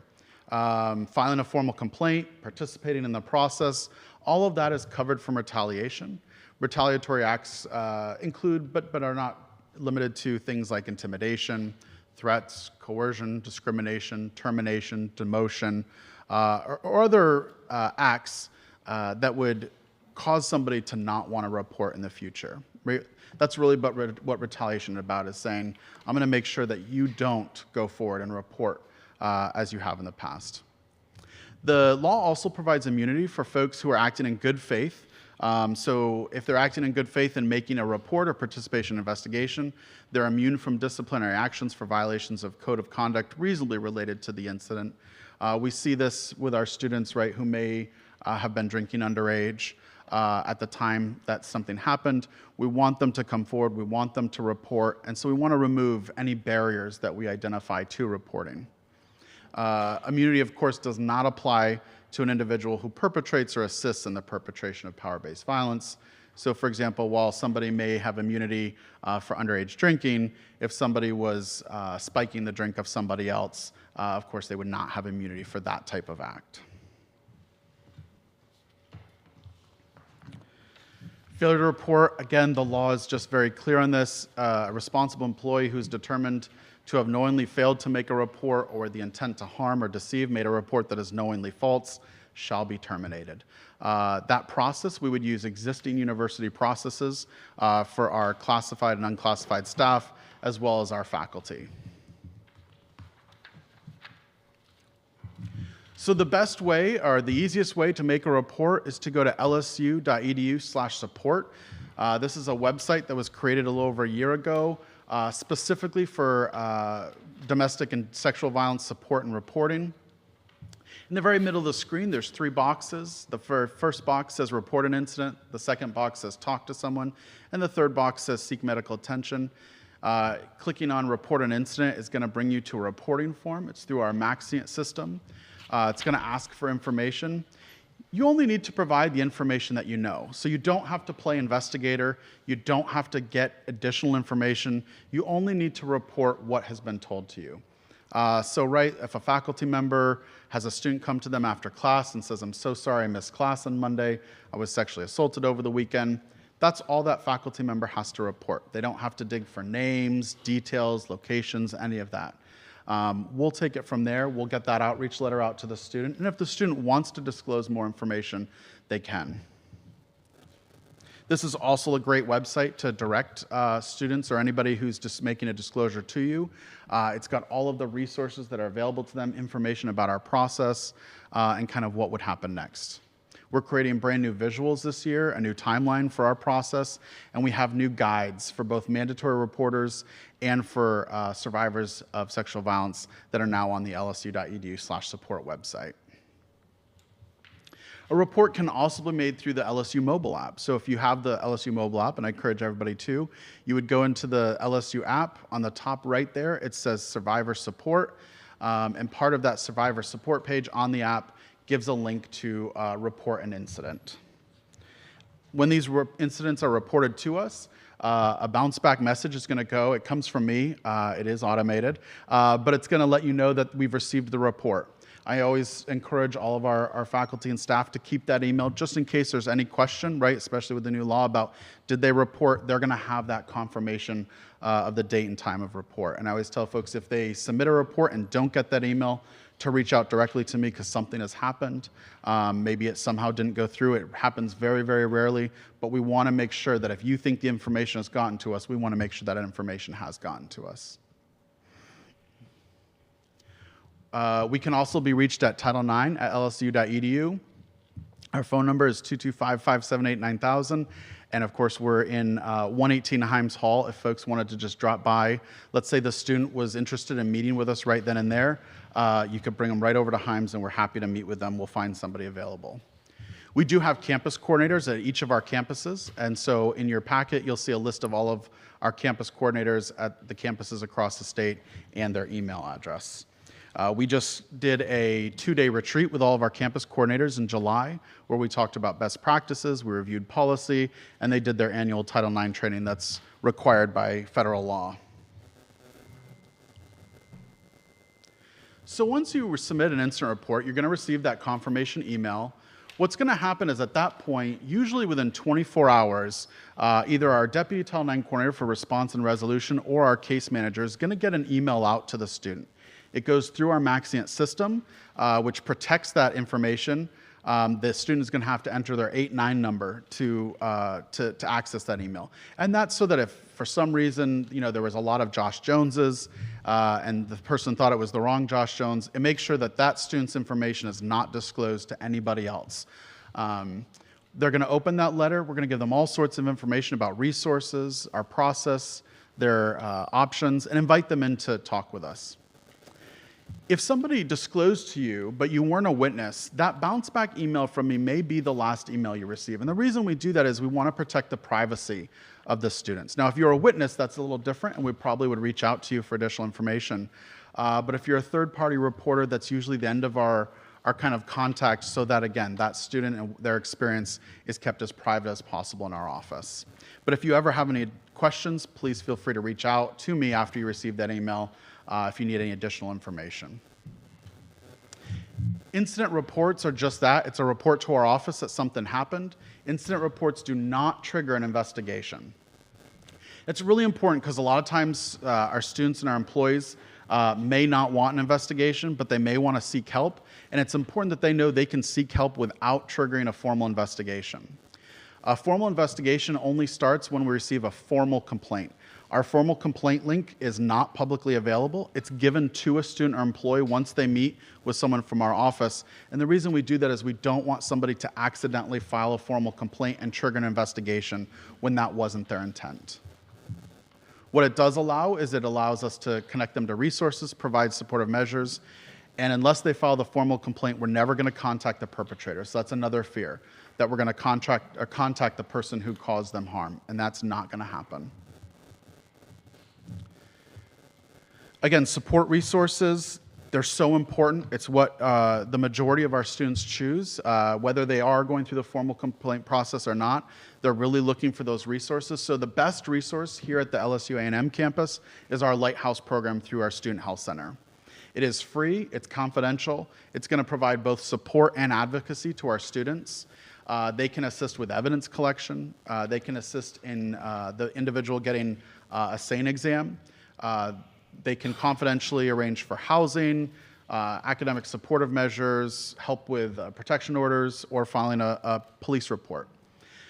Supportive measures are available both through the Office of Rights in Title IX and Lighthouse. The difference is when Lighthouse sends an email to one of our faculty or other employees to help provide supportive measures, that letter to them is going to say that the student is working through the Lighthouse, and so they don't have to make a report. Because what we don't want is a student to try to receive confidential resources through Lighthouse. Lighthouse then assists with an academic supportive measure. The faculty member thinks, well, I now have to report it, and they report to us. So we're very clear to our employees about whether or not we're providing this through confidential or non-confidential means, so that if the student is trying to remain confidential, they can. Our Student Health Center is also located on campus where students can receive medical care. This could be treating for any type of physical injury the student may have sustained. We can test for and treat for STIs, pregnancy, emergency contraception. Medical screening is available. SANE exams can be done generally within the first 120 hours or 5 days. And again, the Lighthouse program works with the East Baton Rouge Coroner's Office, who coordinates the SANE program here in East Baton Rouge. They also have mental health counselors, and all of these services are coordinated so that the student is they can easily get all of the help they need at the Student Health Center without feeling they're constantly going to one office and another office. There's also a lot of community resources. STAR, the Sexual Trauma Awareness and Response Center, provides advocacy. They provide legal support, individual and group counseling. LaFasa also engages in professional training, technical assistance, and community engagement. The phone, and then the IRIS Domestic Violence Center. These are all community resources that we partner with and have available for our students should they choose to use them. So the 2022 proposed regulations were released on the 50th anniversary of the Title IX, so June 23rd of this year. They were published in the Federal Register on July 12th.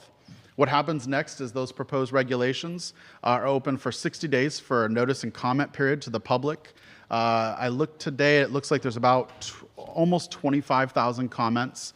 On the 2020 regulations, there were over 100,000 comments, so we'll see whether that surpasses that. Some of the main changes in these proposed regulations, the first is going to be a change in the definition of hostile environment sexual harassment. So as I mentioned earlier, the Title IX definition is severe, pervasive, and objectively offensive. It is a very high burden to meet the Title IX sexual harassment definition.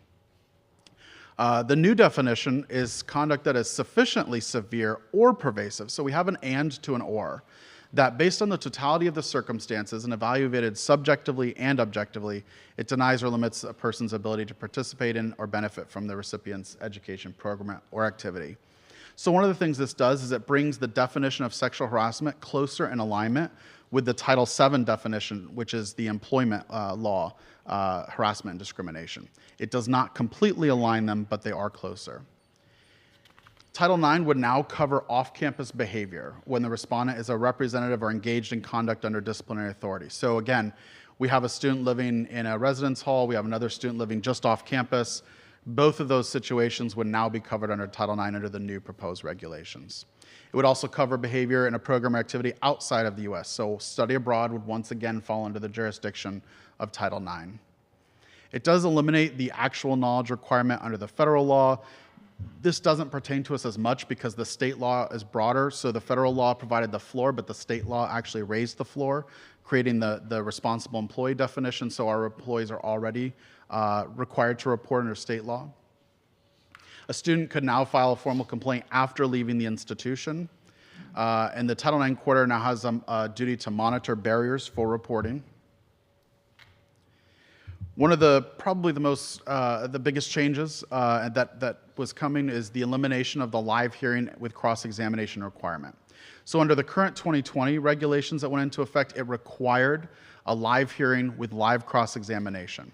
The new proposed regulations, you can do that, but you don't have to. So you basically have three options. One is an institution can use a single investigator model, where an investigator is going to investigate the case, decide credibility, and ultimately make a decision all in one report. The second option is you can have a live hearing with cross-examination, as institutions are already doing. The third option is that they can have a live hearing, but instead of cross-examination, questions can be submitted to the panel and the panel chair prior to the hearing, and then only the panel or panel chair can ask the questions of the parties or witnesses. Ultimately, this year, Act 464 was passed in the state relating to student conduct. And so that act says that any case where a student or student organization is facing discipline, I believe it's over a 3-day suspension, has the right to an advisor who can fully participate. And the definition of fully participate means that that advisor can be an attorney and they can provide opening and closing statements and cross-examine witnesses or the other parties. So while the federal law would eliminate the requirement for that live cross-examination, for our student cases, we would still have to have a live hearing with cross-examination under state law. Now for our employees, that would allow that we would not necessarily need to do that for employees. So we could have, right now we have one system for both employees and students. We could move or may move to a system where there's one system for employees, one system for students. And finally, it broadens pregnancy protections. Some of these were contained in some guidance documents that weren't law, but now would be law under the regulations, including making reasonable modifications for students, reasonable break time and lactation spaces for students and employees, and allowing students voluntary leave of absence for medical reasons and reinstatement upon their return. These are things that LSU is already doing, so we would already be compliant with the law, but they would now be codified in those 2022 regulations. What isn't changing? Supportive measures are always going to be available and still available. We're still going to treat parties equitably. Anybody who participates in the process, a decision maker, an investigator, has to be free of bias. There's still a presumption of innocence for the respondent. There still has to be reasonably prompt timeframes. We still have to take steps to protect the privacy of our students. We have to provide a notice of allegation to the respondent so they know what it is they're being accused of, the date, the time, the location, and who the individual is that's made the allegation. Same standard for proceedings, so you can use either preponderance of an evidence or clear and convincing, but you have to use the same standard for all of your processes. We currently use the preponderance standard. You have to have full completed proceedings before issuing sanctions. It still allows informal resolution process, but does bar any informal resolution process where a student makes a complaint against an employee, and we have to allow advisors in the process. So those are all the things that came about that are not changing. So that's my presentation, right? Hopefully now you understand what power-based violence is, its intersection with Title IX. You understand where to report, how to report, and when you need to report, and that you have an understanding of the resources available. I always tell folks, if you have any questions, please reach out to me. If you ever need any additional resources or anything that we can do to assist you in helping our students and our employees, please let us know, because that is paramount in what we do. Thank you, Mr. Jones. Excellent presentation, and I appreciate clearly the amount of effort you put into this, and we'll reach out to you as needed. I appreciate it. Thank you, sir. Thank you. Before I go to the next item on the agenda, I'd like to recognize Supervisor Mallett for a point of personal privilege. Thank you, Mr. Chairman. Weeks ago, I lost my father, and I just want to thank the LSU family for the flowers, the calls, and the words of encouragement I got from all y'all. I really do appreciate that. I can tell you that this is one hell of a board we got here. I received a lot of calls from y'all. A lot of y'all came, and I really do appreciate that. It meant a lot to me, and I just wanted to thank y'all. Thank you, Mr. Chairman. Thank you, Supervisor Mallett. Our next item on the agenda is approval of minutes from the June 16th and 17th meeting. These minutes have been previously provided to you in your packet. Can I have a motion to adopt the minutes? Motion by Mr. Zuschlag, second by Mr. Morrow. Without objection, those minutes are approved. I'd also like approval of minutes from the July 18th, 2022 nominating committee meeting. Also previously provided. Can I have a motion to approve? Second. Motion by Supervisor Williams, second by Supervisor Mallett. Without objection, those minutes are approved. Also, the next item is personnel actions requiring board approval. Again, these items have been previously provided in your packet. Can I have a motion to approve the personnel items? So moved. Motion by Supervisor Morris, second by Supervisor Mallett. Without objection, those are approved. The next item is reports from faculty and staff advisors. I understand the staff advisors do not have a report, but the faculty advisors?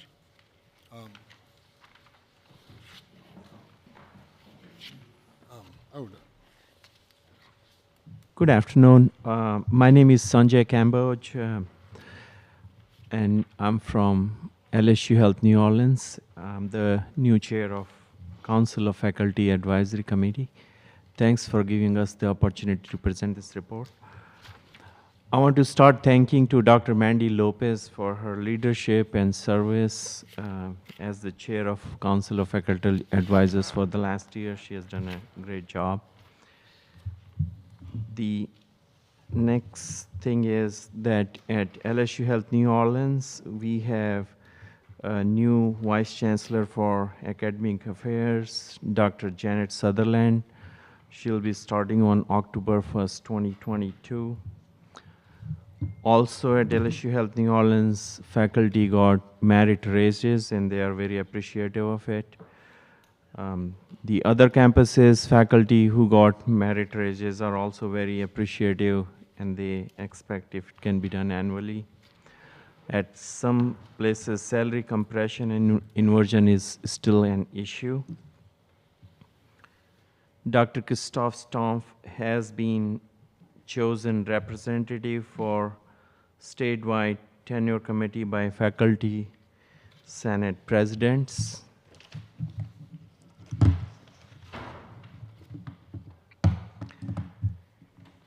Faculty Council is impressed and is thankful for work by Ombuds's office. We want to welcome Dr. Haggerty, and we hope that he can come meet with us one of our council meetings. With the start of new academic year, the faculty would appreciate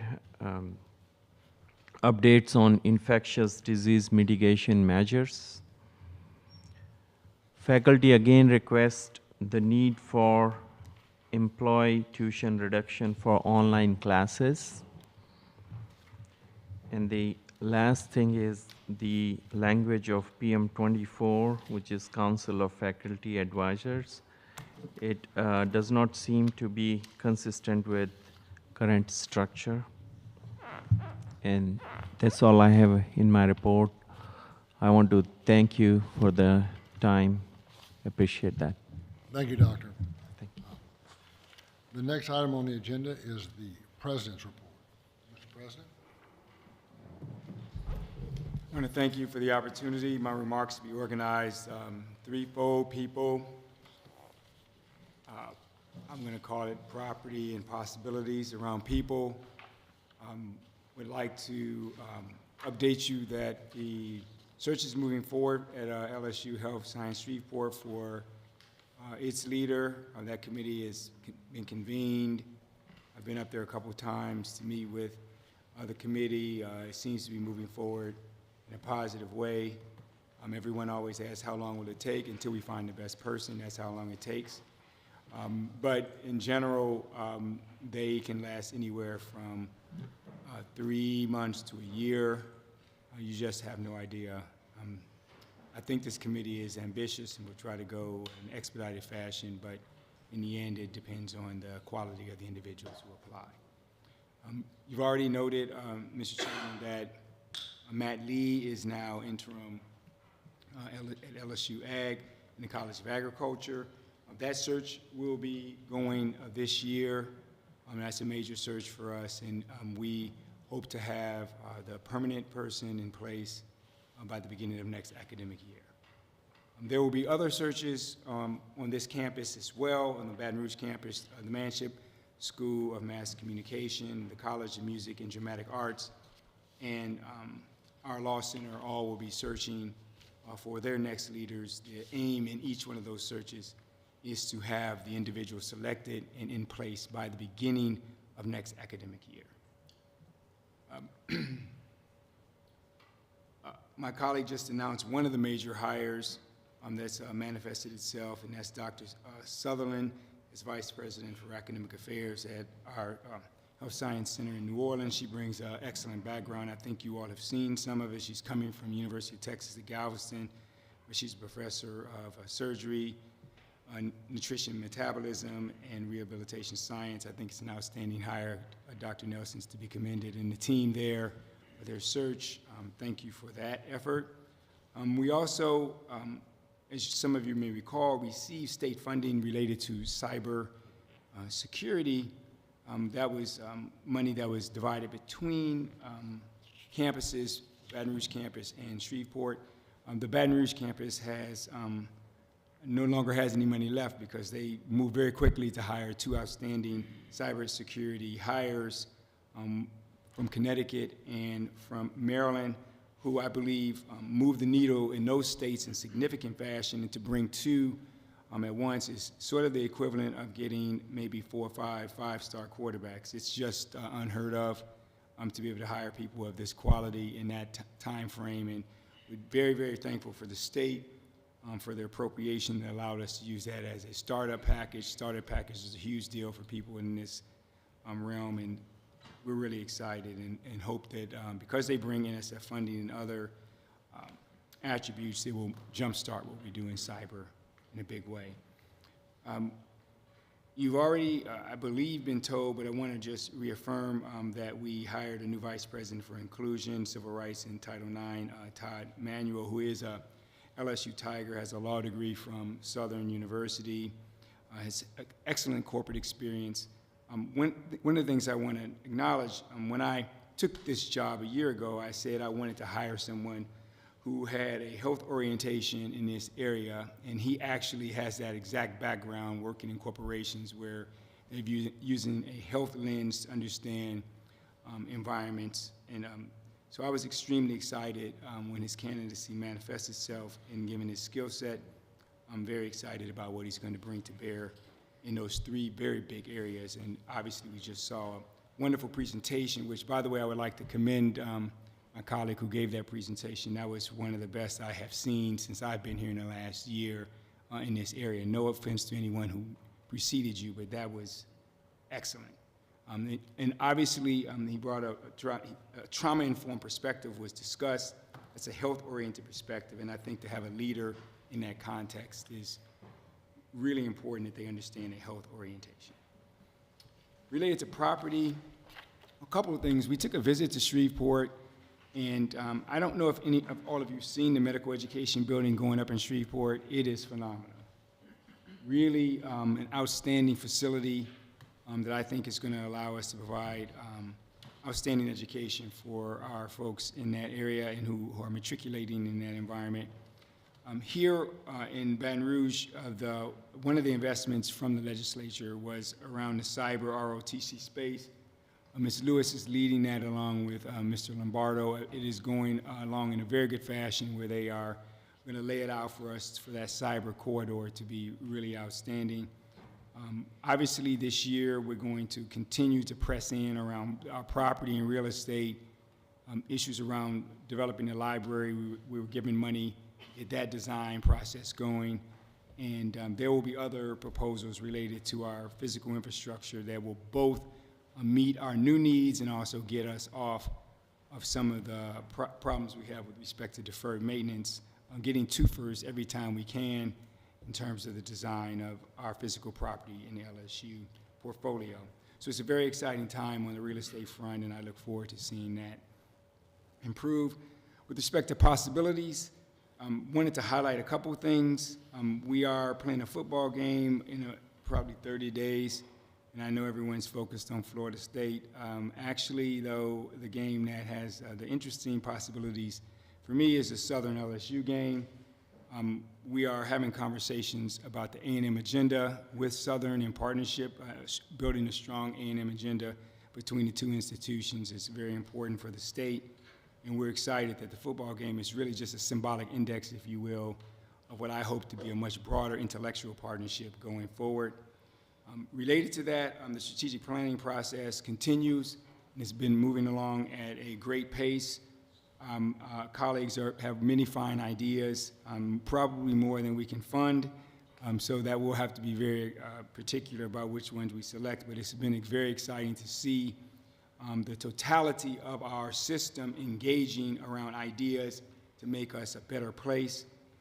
Mark Beeger has been leading now with a team of folks, and it's been going very well, and we'll continue to sharpen that and probably provide some updates in a future board meeting. We're working to align what we do in strategic planning with what happens in a capital campaign. This most recent capital campaign has gone extremely well. This past year was a record kind of year. We'll talk more about that at the next board meeting, but we're excited about bringing synergy to those two processes. Obviously, we're working with the LSU Foundation and then the other foundations within the system to be able to do that. This is going to be a heavy lift. I want to be clear about it. It's going to be painful, all right? I want you to understand why. Because number one, you have to organize to be successful in this. We have many branches in the foundation world, and everybody has their own idea about how to do things, but in the end, we have to come together in an aligned fashion. So this will be one of the more interesting efforts we endeavor to do this next year. NCI, I always want to talk about it. I know that our folks in New Orleans and across our totality of our enterprise have been working really hard to get cancer-related research. We will be beginning a real process to hire funded PIs in the cancer area across our system. It's already been happening. Pennington, I know, has been very aggressive. I know that Dr. Nelson as well in New Orleans has been aggressive, and our folks in Shreveport as well. So it's a really exciting time for this, and I think that we're building our partnerships out across the state to make sure we are being inclusive of the totality of the state in this effort, while knowing that we have to have a very singular focus through New Orleans initially to get the designation. Really exciting. One of the other possibilities that the Regents put forward is actually pushing us to get our faculty salaries to be benchmarked against the SREB. It was already noted that through the legislative process, money was appropriated to begin moving salaries closer to that average, and I really appreciate the leadership in the Regents on that front. It was mentioned in the last meeting by the chair, but I did not get a chance to also offer the similar thanks, that in order to get that salary deal cut this year, there had to be a lot of pieces that moved around, and then some people engaged it who normally don't engage the process. We always know that the legislative colleagues appropriate and the governor sets the direction, so of course thank you to them, but in this case the lieutenant governor did make some concessions with respect to his budget that was extremely important for us to be able to realize the faculty equity gains that we received in salary fronts, and I would be negligent not to acknowledge that. I'm extremely appreciative of that investment. And then finally, the Tenure Review Committee was mentioned by my colleague. That obviously is something we don't control. We have representatives on that body. But for the record, because I think some people may not understand, I'm a faculty member and been doing this 30+ years. While we may be going through a process of reviewing it, and it is very political, quite clearly the totality of our strategy as an institution would be compromised in significant ways if tenure was any form or fashion changed. It is the foundation for discovery, innovation, and really extremely important for freedom of speech and ideas. And the history of ideas across the university enterprise from a global perspective have always required that that kind of freedom of expression be supported through tenure. And so to do so would be, and I'm going to speak in purely capitalistic terms, put us in a very weak position relative to other states that might not be doing the same thing. So I just wanted to say it for the record. I realize that group has to meet and they have to deliberate and do whatever they're going to do in terms of setting priorities and understanding the importance of tenure. But it is my sincere hope that those who represent LSU on that process will be representing from a position in which tenure is clearly something that must be protected and treated with the special status that it incurs. That said, freedom of speech is never free, and I do understand that it allows for critique more broadly outside of the context of the academy. We have to be careful what we say, and I just want to say that for the record as well, that we really do need to cherish that process and that particular standing and treat it with the dignity that it deserves. That concludes my report, and I want to thank you all for your support this year. I know we are not celebrating the year yet, but you know, it is August. This is like my anniversary for being here. You all have been a hell of a job in supporting me, and I really appreciate it. Thank you all. Thank you, Mr. President. Next, let's take up approval of committee recommendations. Can I have a motion to approve? Second. Moved by Supervisor Mallett, second by Supervisor Armentor.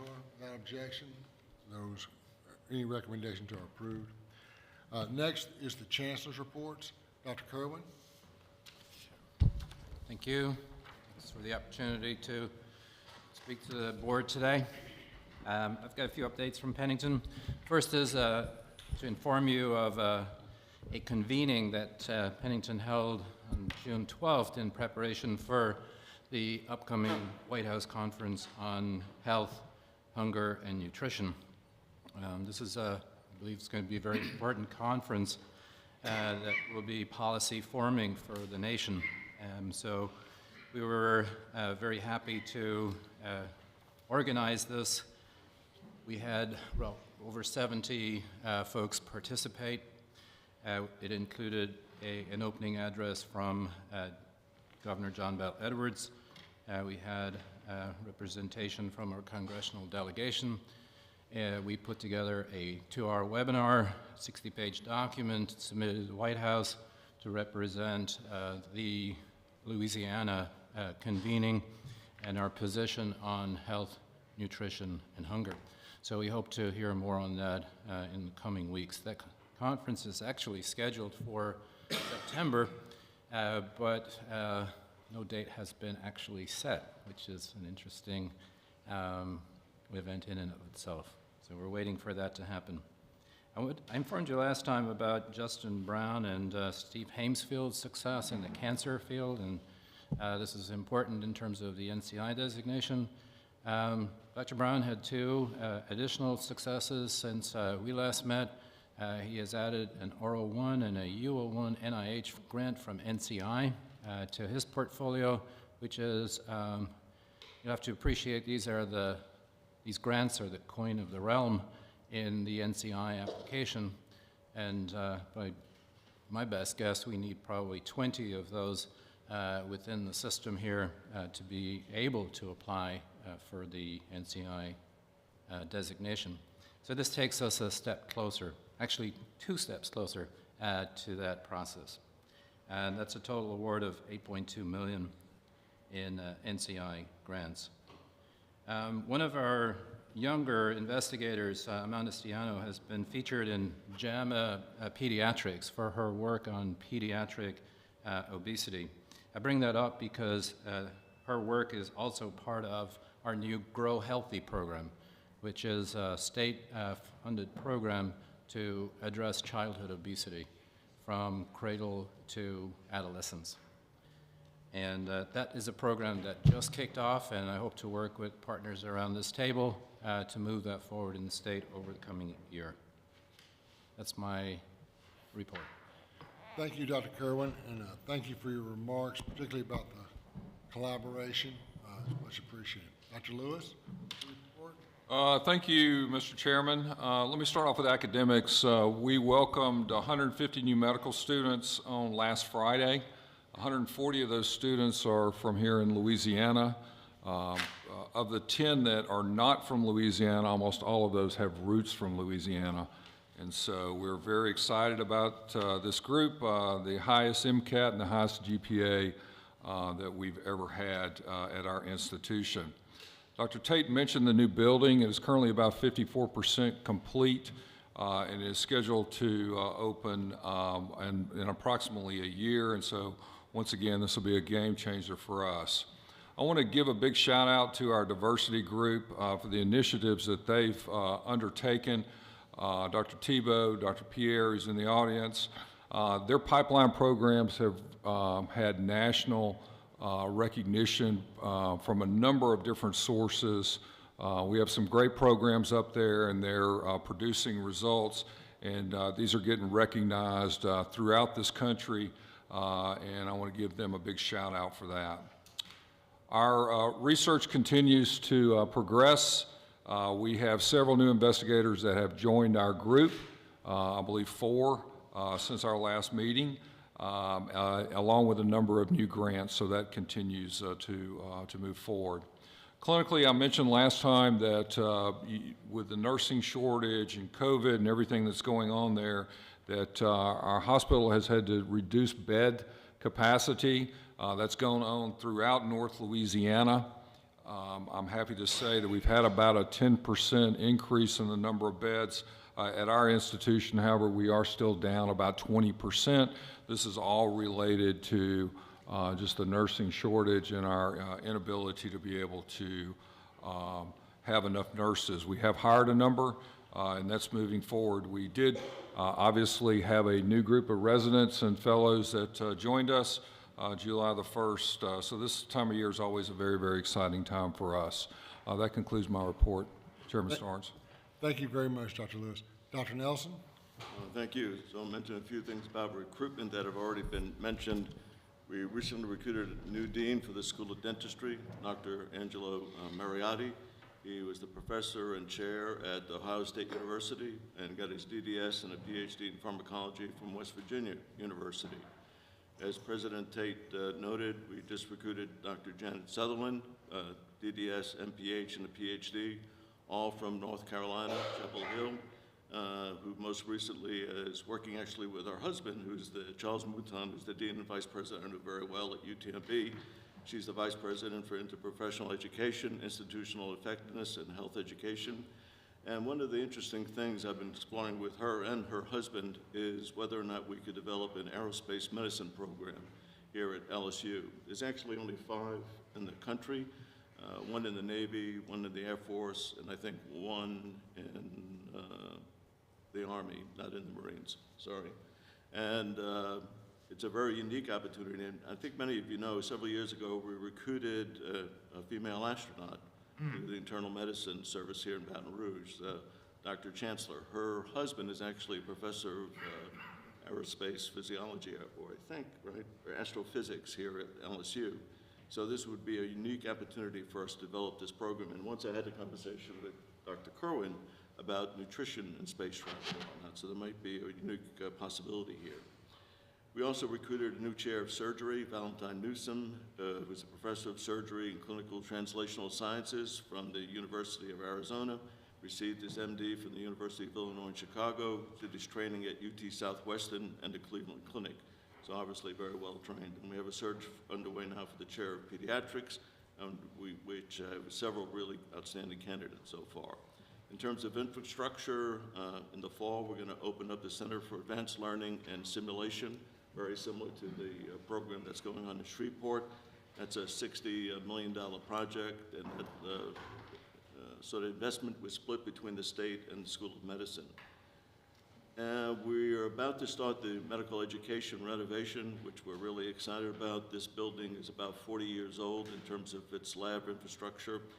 Kimberly, Mr. Stewart, and Mark Beager all toured that facility when they came to visit us a couple of weeks ago.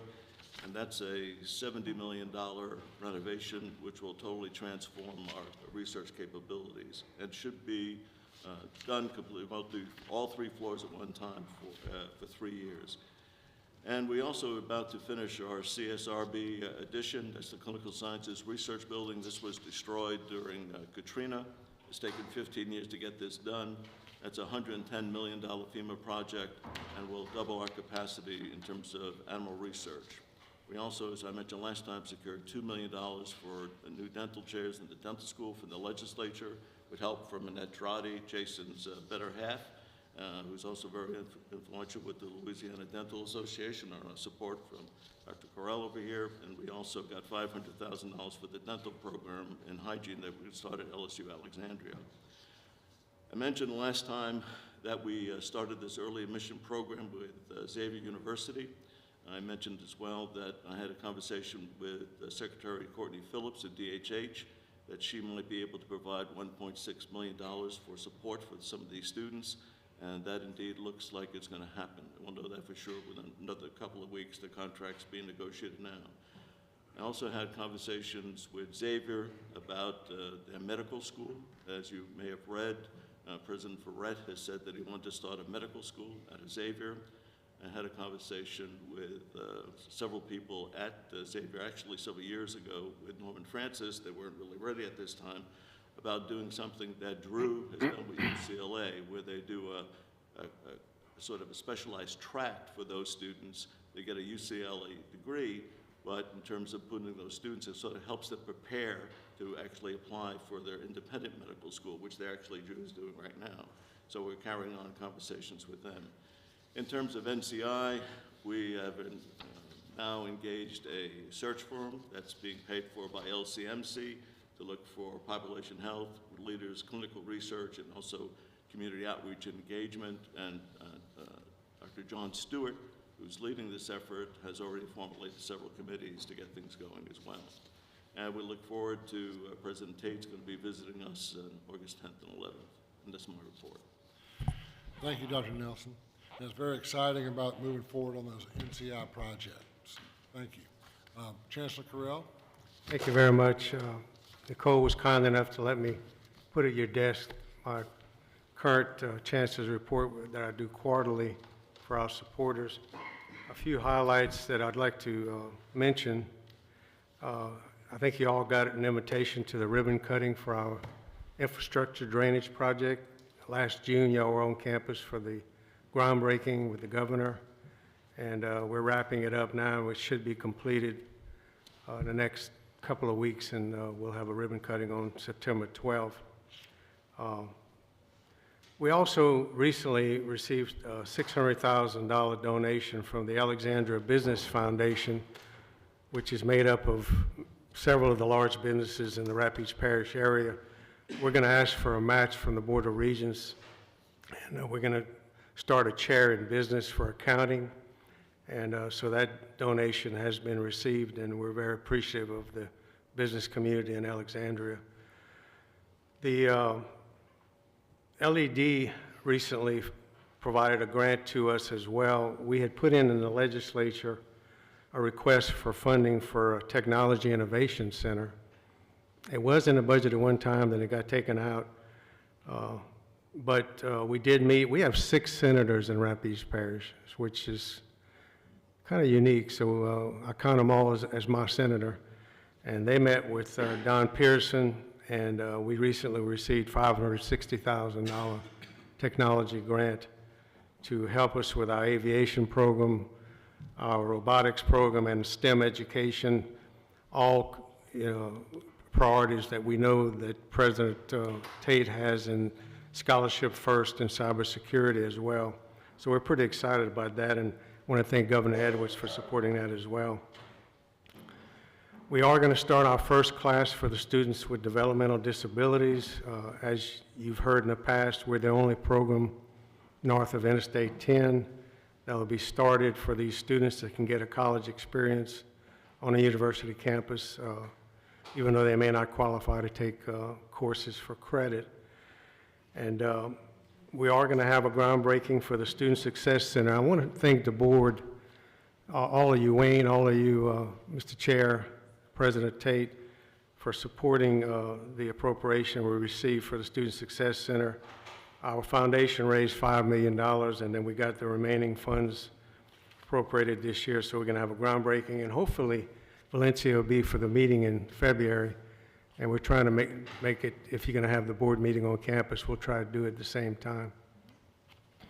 And the last thing I'll report, projected for the fall, this will be the 7th semester in a row that we're going to break historic enrollment records at LSUA. So we're pretty proud of that. And it's been a tremendous amount of success during COVID when a lot of universities have lost enrollment, and we've continued to gain.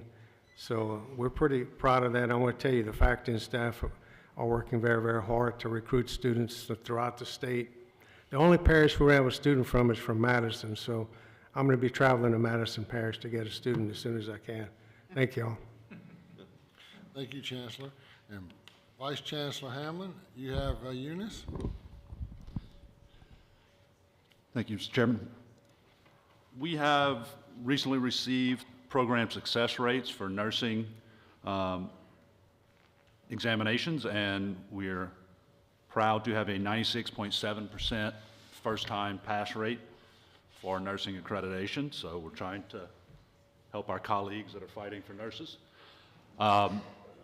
We were awarded, or we received $1 million in the U.S. Omnibus Bill through the work of Senator Dr. Bill Cassidy, and that money is going to be dispersed shortly. We will be hosting Dr. Cassidy during our convocation week on the 19th to have him address our campus and explain the uses for that money, which are earmarked for healthcare and healthcare preparation. So these are going to be for buying equipment in both science classes and laboratories for preparing students for those clinical positions, as well as supporting clinical work with purchase of simulators, purchase of technology, increasing the success rate of those students. In addition to that, our faculty have been very active in building an integrated learning center within our library walls that now will include our testing center, all first-year advising, both peer and faculty tutoring. In addition to those events, this committee has just this week and continuing next week started our first attempts at building boot camps for at-risk students prior to the beginning of the semester, so that we can help those students to have a higher success rate and a retention rate.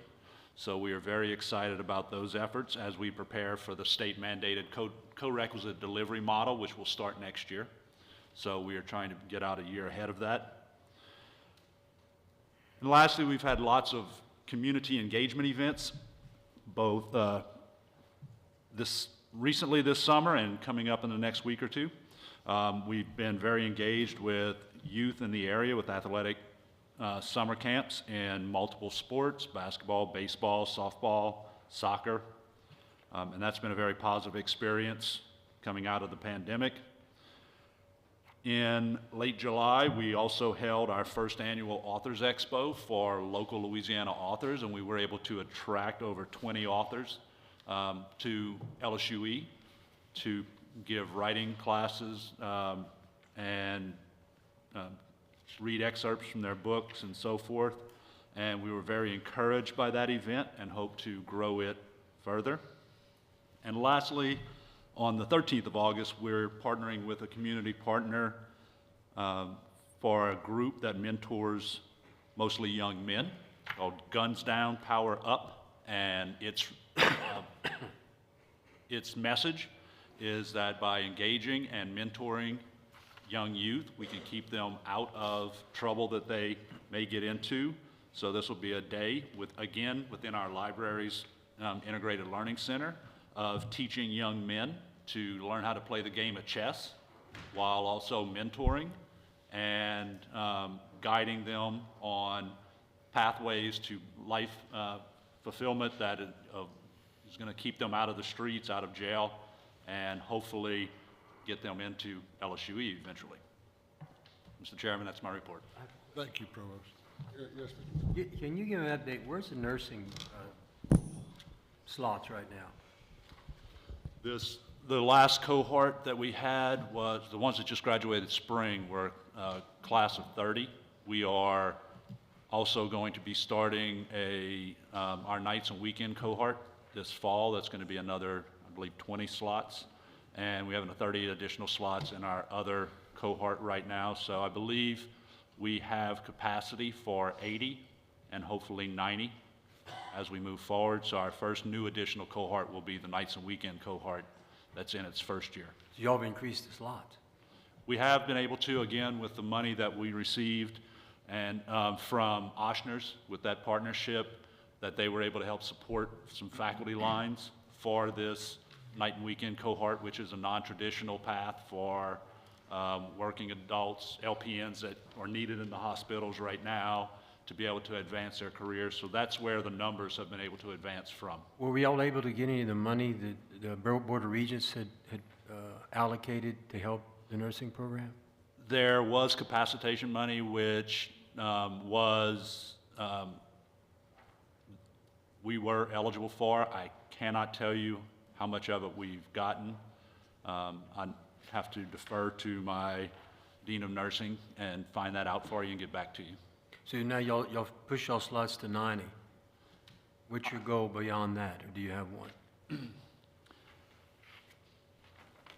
We would love to be able to reach the demand of the region. Unfortunately, we are still hampered by being able to hire trained faculty members in this current climate, and that is really the deciding factor, is the number of students we can take for each faculty member. And at this time, I don't foresee finding an extensive amount of available faculty in the short term with the nursing shortages the way they are right now. Yeah. Well, I congratulate you on increasing the slots, because that's a big increase from the last time I looked into it. Thank you. Thank you, sir. Interim Chancellor Lee. Yes, sir, Mr. Chair. On my second day on the job, I'm very happy to report that the agricultural enterprise at LSU remains on a firm footing. We just calculated our annualized new research awards that we accumulated over the last year. Our faculty have been hard at work, and they have brought in just over $48 million in new research awards. For the agricultural community, of course, because we have an extension program, that means that science is going to directly multiply out to the growing community, and I think we'll expect that it will have significant economic impacts on the agricultural industry in our state, which is already one of the largest. So that in and of itself is excellent news. In addition, we recently received roughly a $1 million award from the Board of Regents for our Institute for Bioprocessing and Bioproducts. Our food incubator, between a state contribution and an economic development agency contribution, just received about $4 million in order to expand our food incubator. Over the summer, our 4-H program hosted about 1,700 youth at our Camp Grant Walker, which is in its 100th anniversary, and that is a tremendous achievement there. We helped host a FFA convention in Alexandria that also hosted about 1,700 young people. Of course, what we're trying to do is make sure that they can get these great experiences through our agricultural leadership programming and ultimately envision themselves coming to one of the LSU campuses. So that outreach, as you know, is extremely important. So in addition to our wins on the extension and outreach front, as well as on our research front, I'm also serving as the interim dean of the College of Agriculture. And the news there over the last year is quite good to report as well. So there are just under 2,000 students enrolled in the College of Agriculture across our various programs. We just graduated one of our largest classes. 25% roughly of that graduating class graduated with Latin honors.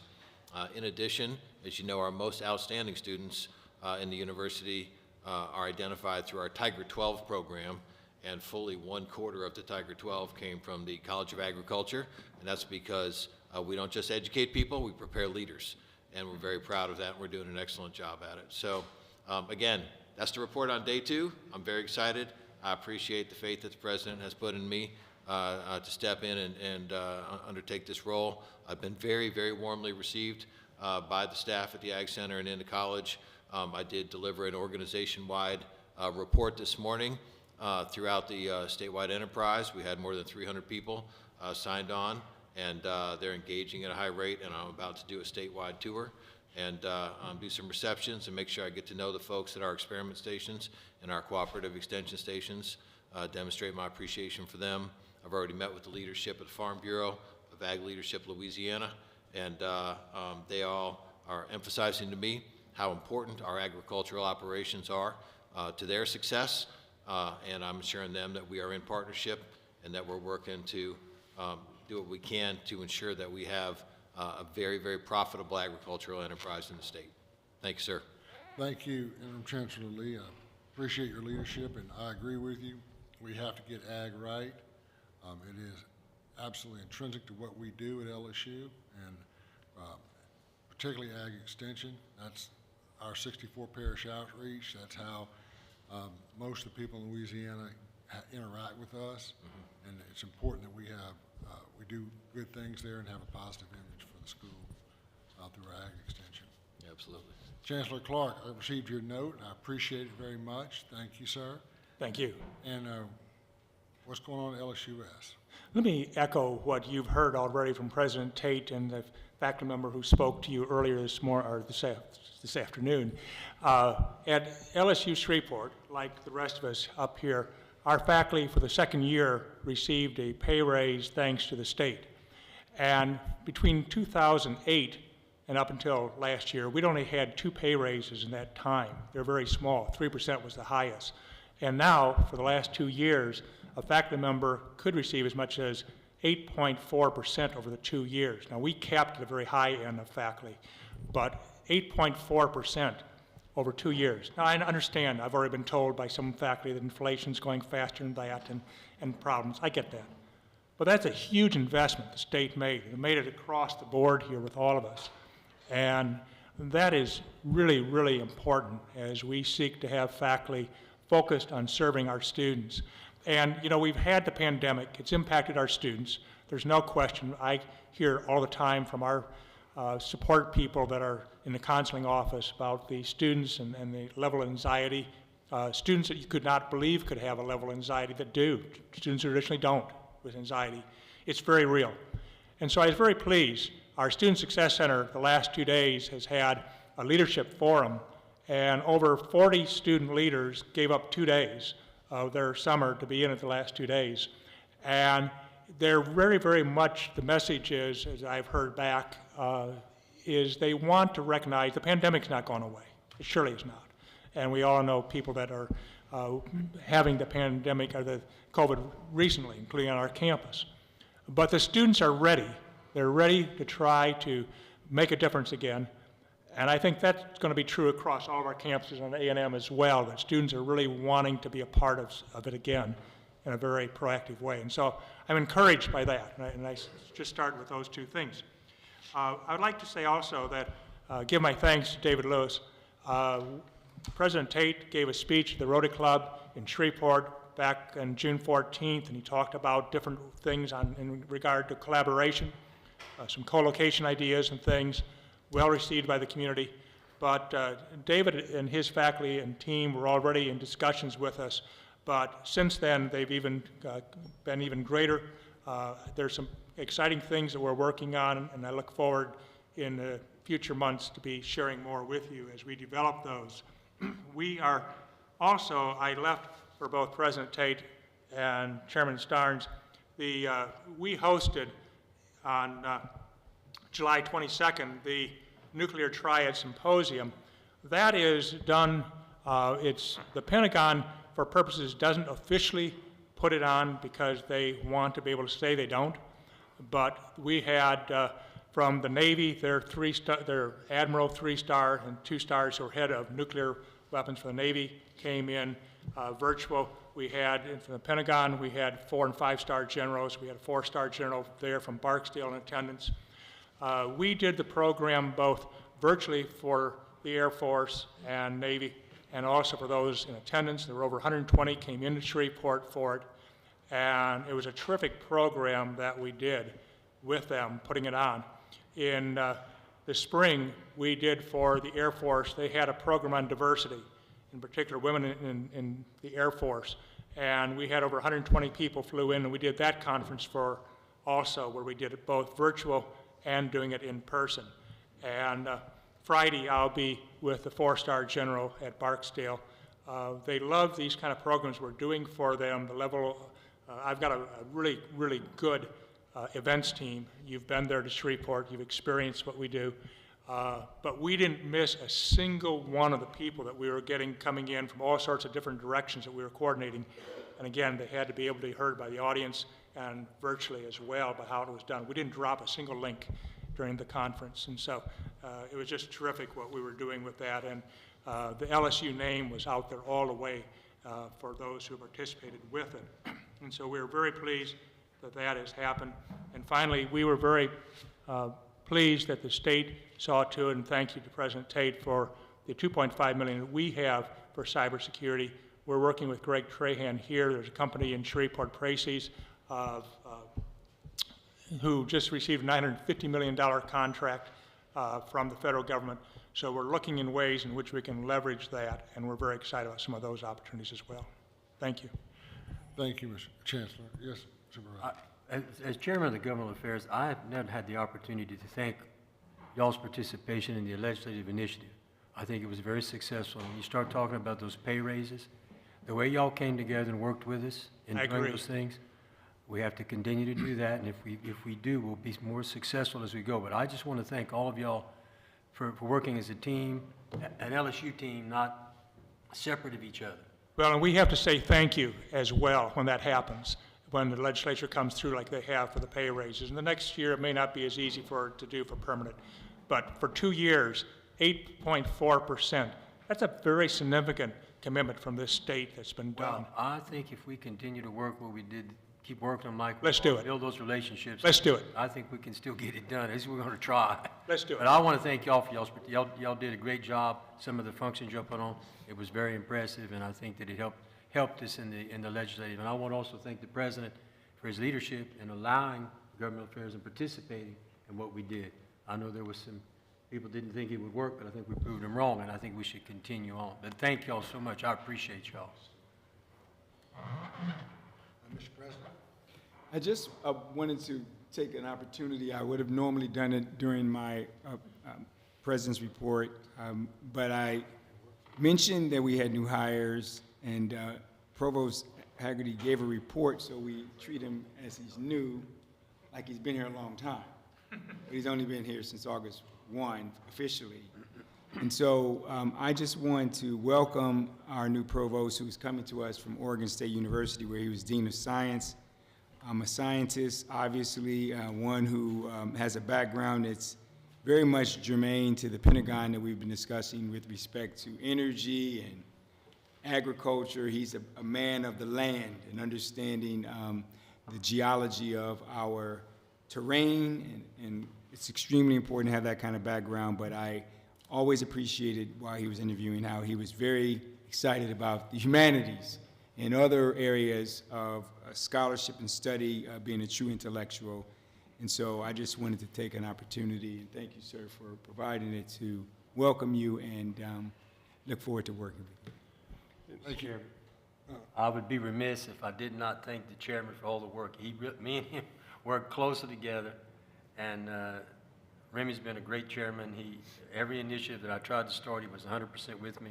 A lot of them were his ideas, and I want to tell y'all he was just as important as anything that went on. And I would be remiss if I didn't do that, because he was at every function. He fought it with us, and I appreciate that, and I appreciate y'all. I appreciate the board members who came also. It was a team effort, and I think the effort worked. But I do want to thank the chairman. He was 100% on board and worked very, very well with us. Thank you, sir. And thank you for your remarks. As we've discussed before, it was, in fact, people with STEM educations that invented the nuclear bomb, but it's people with humanities and liberal arts educations that make sure we don't use them. And so, but I appreciate your remarks. And now for the chair's report. I'd like to start by kind of emphasizing Dean Mitchell's report earlier today, where he went over the early childhood development program at LSU and the tremendous gift that Ms. Goyette presented to LSU. Supervisor Jones and myself had the opportunity to meet Ms. Goyette at a lunch last month, and we shared our appreciation of her gift and all that means to LSU. I want to thank them personally for this generous gift and reiterate what Dean Mitchell said. He called it transformative or a game changer. What that means is this. The early childhood development program is too nice a term. It never was a program anywhere, really. Typically, what happens with children, especially the very, very young, is they're given babysitters and monitors. And what we've learned and what we know is that so much of the development in a person's life occurs among the very, very young, positive and negative. I see, as the state public defender, examples of some of the bad situations people find themselves in start very, very young with traumas experienced in their very early stages of development. And what this program does, and this generous gift allows, is the creation of a professional career in early childhood development, where scholarship and trained and certified people are teaching and educating and rehabilitating the very, very young. And I can't emphasize enough how important I think that is, and how important a gift and the vision that Ms. Goyette had by giving it to us. And I want to commend the people at LSU for the leadership roles that we're taking in early childhood development. And for years to come, we're going to look back on the positive impact of emphasizing and resourcing early childhood development. And so thank you, Supervisor Jones, for joining me in that meeting. It was a very wonderful experience. I also would like to thank and also go over some of the things that Chancellor Clark and Supervisor Mallett discussed regarding the legislative wins. I can't emphasize enough how important it is that we engage with the state legislature and the administration for the funding and the priorities in funding that they provide as it relates to what we do at LSU. And I'd like to thank Governor John Bel Edwards and the legislature for their vision and generosity to higher ed. We have improved the higher ed budget this year and for the last few years because of them, including about $35 million in capital outlay in Shreveport, Health Science Center in Shreveport. I think that was very important, and I look forward to seeing the benefits of that investment. And I look forward to working with the governor and the legislature and my fellow supervisors to continue the path of increasing funding to higher education. I'm also looking forward to collaborating with other higher ed systems in Louisiana to create a united front for promoting funding and prioritize the funding for higher education in Louisiana. This might be preaching to the choir sitting in a boardroom like this with professors and other health education professionals to say higher education is the way out, the way up, way to the future. But I don't think there's any doubt that if Louisiana is going to be where we want to be, it's going to be because we've invested in research and professional and graduate programs in higher education. And I'd like to see the state continue to prioritize those things, find ways to make massive investments in research, graduate and professional programs, so that we can really highlight all the great things we do in Louisiana and, of course, at LSU. So with that, that concludes my report. I would like to thank everyone for being here, and I would entertain a motion to adjourn.